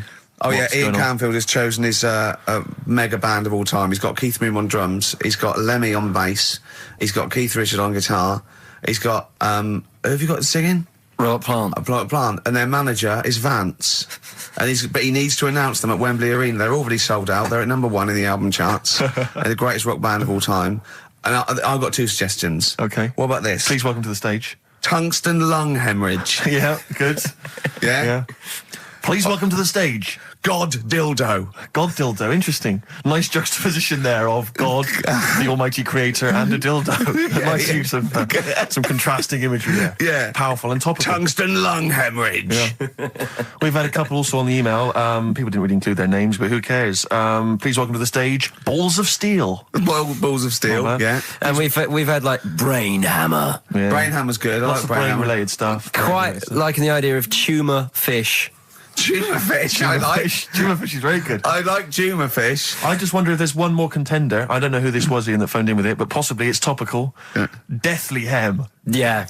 Deathly Hem. It's brilliant. Oh, it's Deathly Hem. Please welcome to the stage, Deathly Hem. It's Deathly Hem. Who's that? We've got to give it to I don't know who that was. Oh, well, if you came up with Deathly Hem, email again. Deathly Hem. It's the greatest name for the greatest rock band of all time. Will you please welcome to the stage, Deathly Hem. Cheering breaks, mind over money, XFM 104.9. And he said, and then he went back, sat down, phone rings, and they said, did they sort out the fire in the oven that your wife told us about?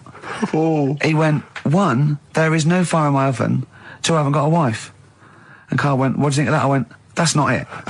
He went, yeah, I went, that's the end of the story. What? He went, well, how'd you explain that? I went, explain what? I thought he was going to say, a year later we got married, but she died in an oven fire. Right? I thought it was going to be that. And I went, that's what? People winding him up. Yeah, or someone did report a fire oven, and their name was Johnson, and they looked up Johnson, they got the wrong thing, it was the gas board, and they sent it around to the wrong person, right? You know, he went, yeah. I said, I explained it to him, he went, yeah. Why did they look at the cat funny? Oh, man alive, Carl. This is really weird, right? I was, I was in my house once, right, and the doorbell rang. Yeah. Right, I opened the door, there was no one there. Yeah. Right, and then I looked across the street, and right, and there were some kids running away. Yeah. Now, how do you explain that? Yeah. There was another time, right, where, like, I opened the door and there was a bloke goes, "You've ordered pizza." I went, "I haven't ordered pizza." And I heard my mate upstairs giggling and putting the phone down. Yeah. How do you explain that? Carl, seriously, why did you tell me that story? What do you think it was weird about that? The fact that it was 3 different people. Is this all the information? Is that the entire story? It was 3 different people. Did you fall asleep and not read the end? A fire that didn't happen, about a wife that didn't exist, and a cat that didn't look happy.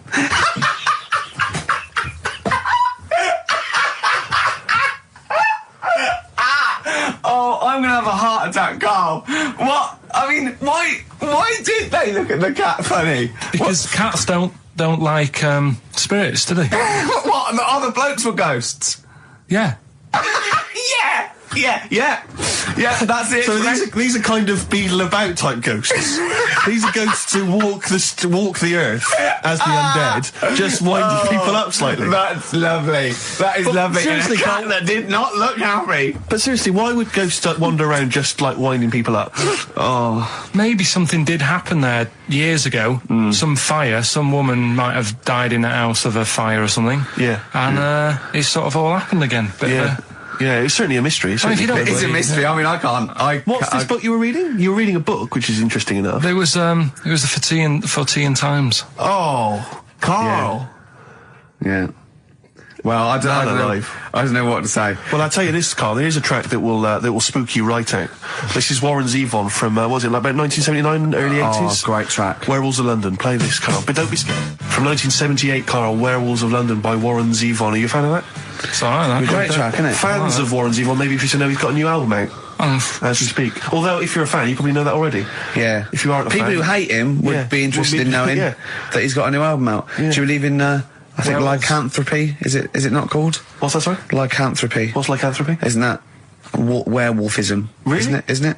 Do you believe in that, Carl? They've found stuff, haven't they? They've found kids walking about who are all hairy because they sort of grew up with wolves and that. Yeah. So no, you see, 2 things there. You cannot take on acquired characteristics genetically. So if you grew up with wolves, it wouldn't suddenly make you hairy.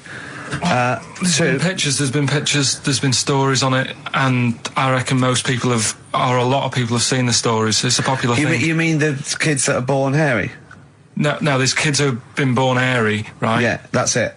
No, but listen, and they walk around on all 4s, and they drink milk from a saucer.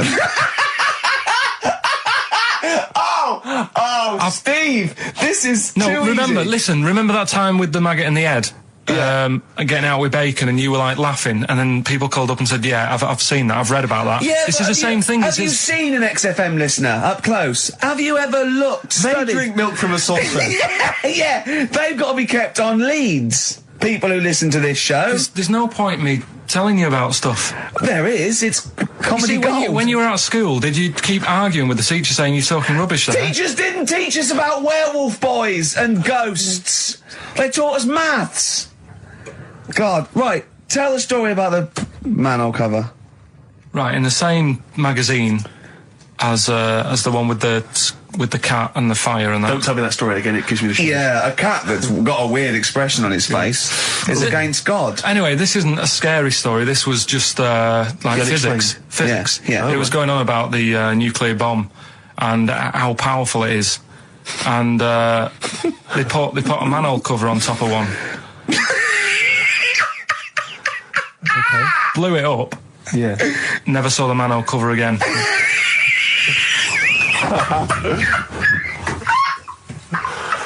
Man alive, Carl.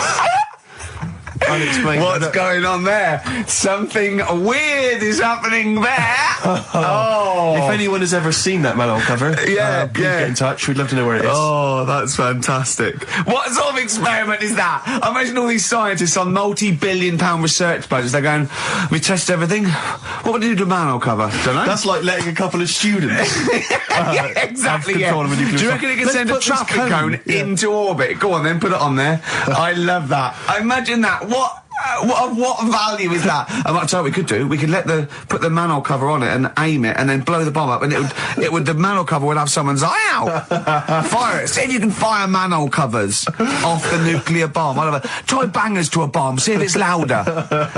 Oh God. Okay, listen, Carl, play another track, and then afterwards, can we probe your views on the week's news? If you want. We'll do a bit of a White Van Carl session. Smashing Pumpkins. Today is the greatest, because we're back. That's true enough. All right. I hope people, Rick, were listening to that loud in this lovely summer's day. I mean, not too loud. Well, don't annoy people. Now, this will scare you. Now, Carl, you will be a little bit unnerved about this. Have you seen the film Jurassic Park? Yeah. You know what happened there? Well, according to the Sun here, it says scientists are planning to clone mammoths for a theme park. Look at his face. Look at that. He looks like a dog caught in the headlights of a car. He's terrified. I love Carl. He's sprung to attention Carl. there. Is that the best news you could have? Man moths.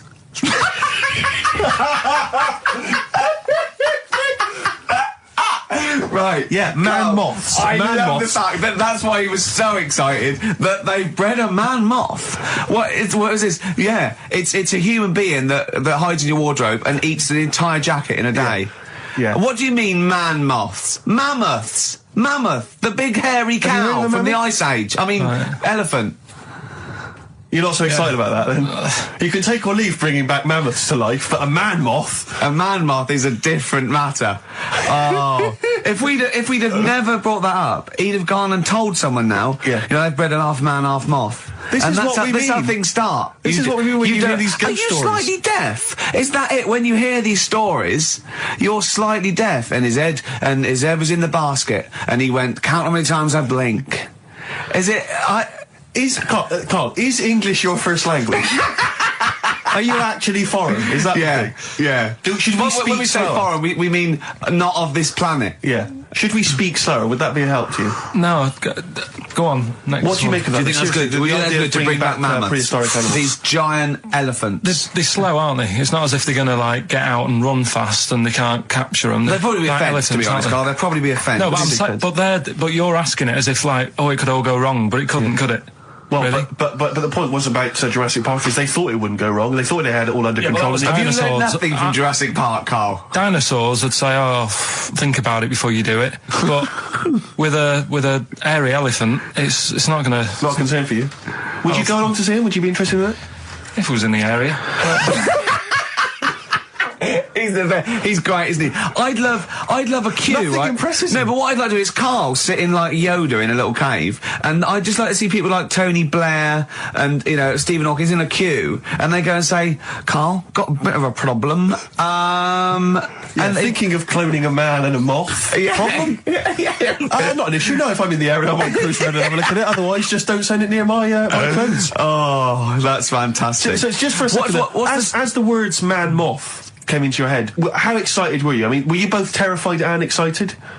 Just for the moment when you thought that they'd cloned a man and a moth? I pictured... what kind of face did he have? Did he have the moth's head, or was it a man's head? Just a little man head. Right, what was his face? What did it look like? He just was like a bit shocked. Perplexed, yeah. So it was like he'd been grafted onto the body of a moth without his consent. And when he was asleep, he'd woken up. He just went in to have a goiter removed, and they said, "We've replaced your goiter with the body of a giant moth." Yeah, is that all right, Mr. Jenkins? So he had the head of a little. Was it a little boy or a man? Little man. Right. Okay. And he's just bumping into a lamp. He's just bumping into a lamp. If you went into hospital and they'd done something, what's the worst thing they could do, right? What would you rather have done, right? You wake up and you've got lobster claws for hands. Right. You wake up and you've got duck's feet.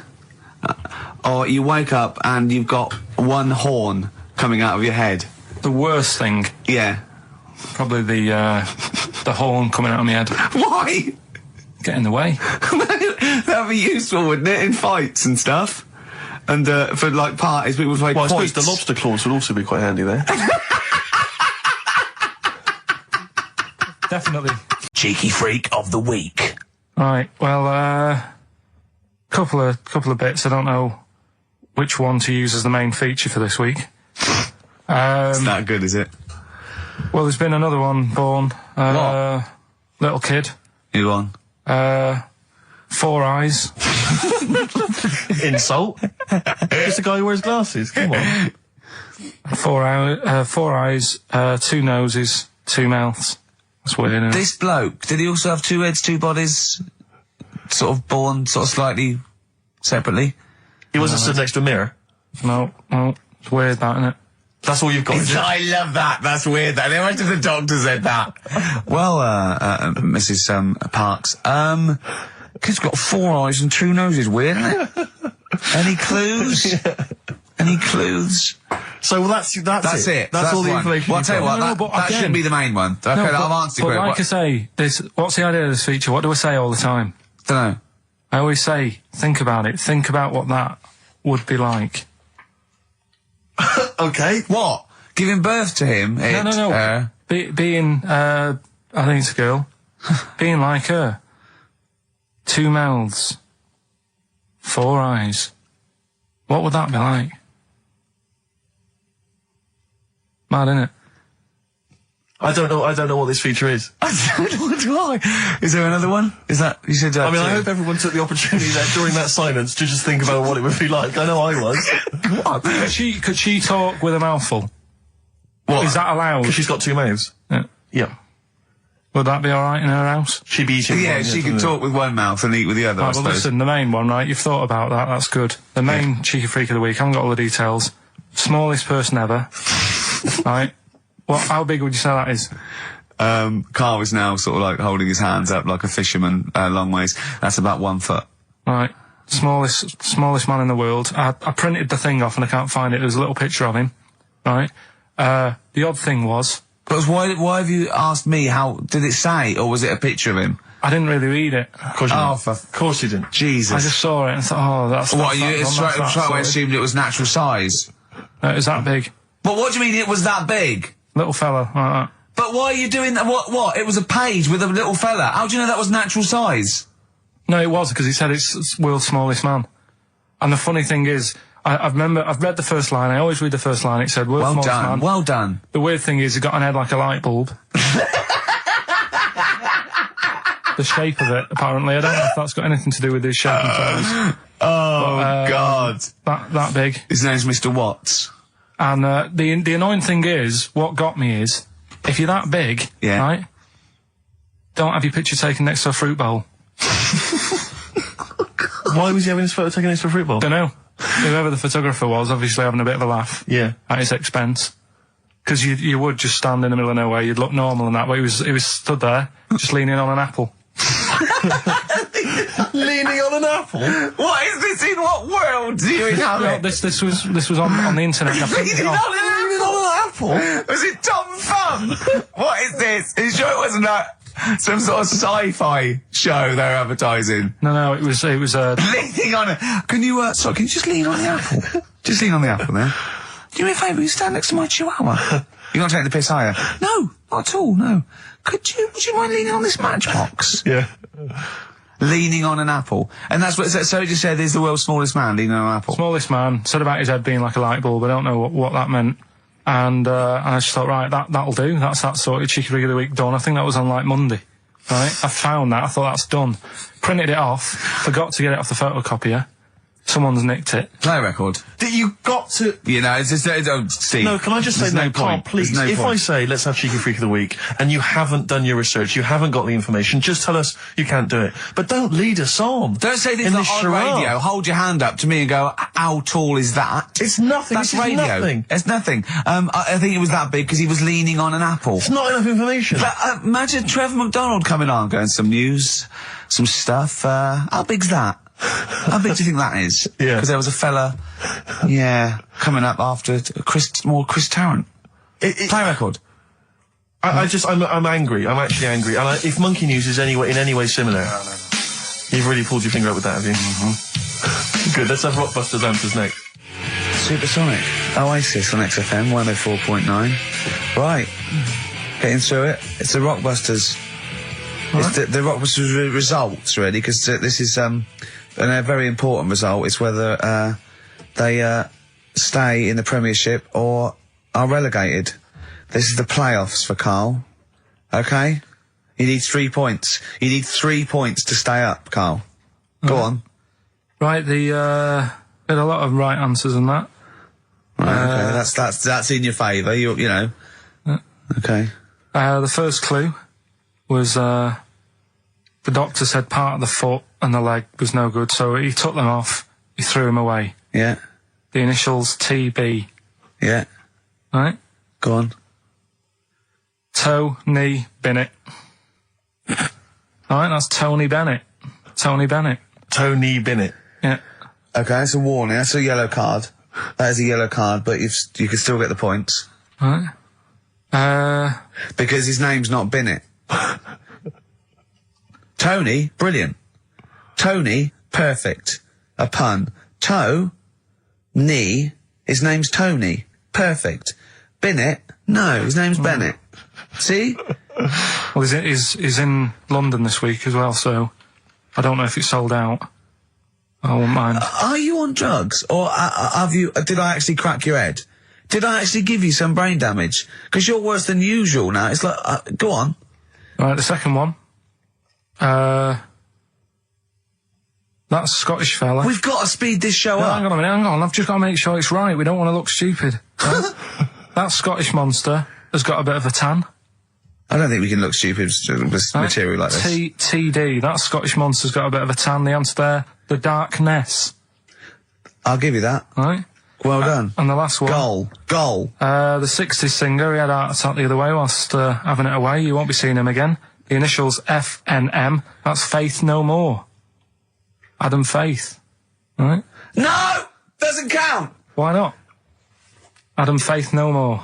Right? Adam Faith No More.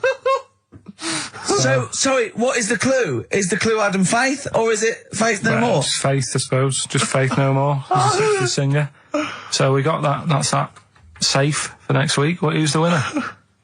What do you make of it?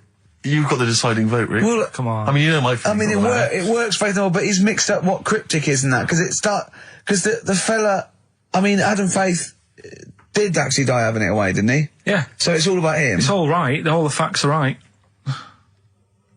Anyway. Okay, I think he's got a reprieve. I think I'll give it to him. I think I've got to give it to him, Steve. I think I have. He actually pulled that out of the bag, that one. There's no Jamaican fellas seeing icebergs or, you know, Whitney Houston. The closest he came to is Bennett, and I'll let him off that. I've got to be a fair ref here. Well, fair enough, and well done to, I'm always a fan of names that for some reason just strike me or tickle me. Yeah. And this week the lucky winner is, Dave Suckling. There's nothing amusing about that. Oh dear. So well done to Dave Suckling. Okay. Suckling wins it. Suckling takes the prize. He takes the prizes, and well done to him. I guess there's more of that next week, and we're fast approaching the end of the show, Rick. I know you are excited about that, as am I. Well, I know, but the best to come, because we've still got Bruce Springsteen coming up now, followed by Monkey News. All right, Monkey News. It's amazing. What an amazing show this is.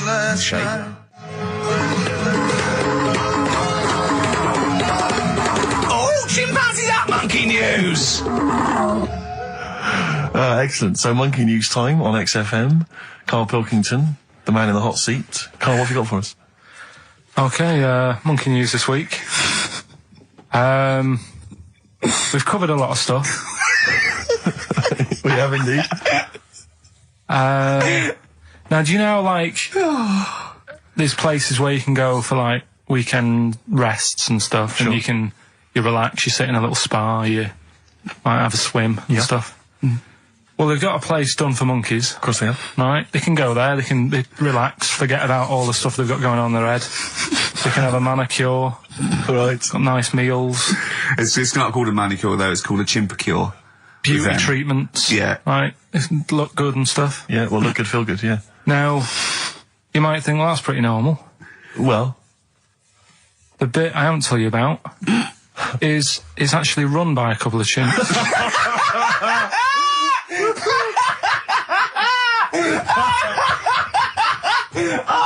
Oh God! Oh God! Oh God! You're a maniac! Right. Oh, for Christ! Oh. Let's just. It's like a couple of chimps. Of course, it's not. No, it is, because think about it, right? No, not think about it. What do you mean, yes, it is? Of course it's not run by a couple of chimps. What do they do, get a loan? Right, if a chimp wants to have a rest... Yeah. Where would you go to? A place that's run by humans that don't know what chimps' needs are? No! My point is this, how did they get it together? How did two chimps, Mr. and Mrs. Chimp, went for a loan and said, I'll tell you what we need, a spa. I think it started off quite simple, right? Just you know, basic stuff. But they've expanded over time because it's become so popular. It's gone mental down there. Sure. Go! They've all heard about it. Now, the thing is, the problem is this, right? That isn't even the top and bottom of it, right? Christ. The problem is, it's been going on and on and on, right? It's been earning a lot of money and stuff. The monkeys are happy. The monkeys that go there are loving it. They're telling friends and stuff. They're all coming to it. Now, the problem is, it's this little man monkey and a little woman monkey, right? Yeah. It was sort of girlfriend and boyfriend. Sort of. It's an open relationship. They can play around if they want. Well, the problem is they're not married, right? Now, trouble brewing. The lad monkey, fella monkey, he's getting quite old. Mm. And the problem is, because it's his name that's down on all the stuff. All the forms. Let him finish. I'm getting scared now. Let him finish. It's his name on the business, and the problem is his missus is kind of like, what's going to happen? Sure. Where are you getting this from? Internet. Carl, I don't know where to start. No. Can we just hear the end? This is ridiculous. So the problem is, the female monkey is worried that the male monkey is worried. What's going to happen with the business? What's going to happen? Of course. Right now. What do you mean the business? The health There is spa. no business. It's a joke. Rick, you're not listening. His name's on the form. The male monkey's name. It's in his name. Now the problem is, the woman monkey has got some kids, but because they're not blood relatives, it's not going to be handed down to them. And the court, they're kids from a previous monkey marriage. Yeah. Right. So that they're not going to get it. Let me just check this out. Yeah, otherwise you don't want to check the facts, otherwise you could look like a twat spouting shit on the radio. Please check the facts for scientific security. And they're just a bit worried because they're saying that the people in Ohio, which is where they've got the little health thing going on. So that makes it more believable that it's Ohio. Mm-hmm. I thought you meant it was Berkshire, in which case it would be rubbish. It looks like the local people are trying to get in there. They've seen the success of it. Sure. And they're trying to go in and take it over and stuff. Yeah. So... Give me the piece of paper. Throw it away. Play a record. That's the worst one I've ever heard. And there's something wrong with you. You're educationally subnormal. Final tune from us, Tim Buckley.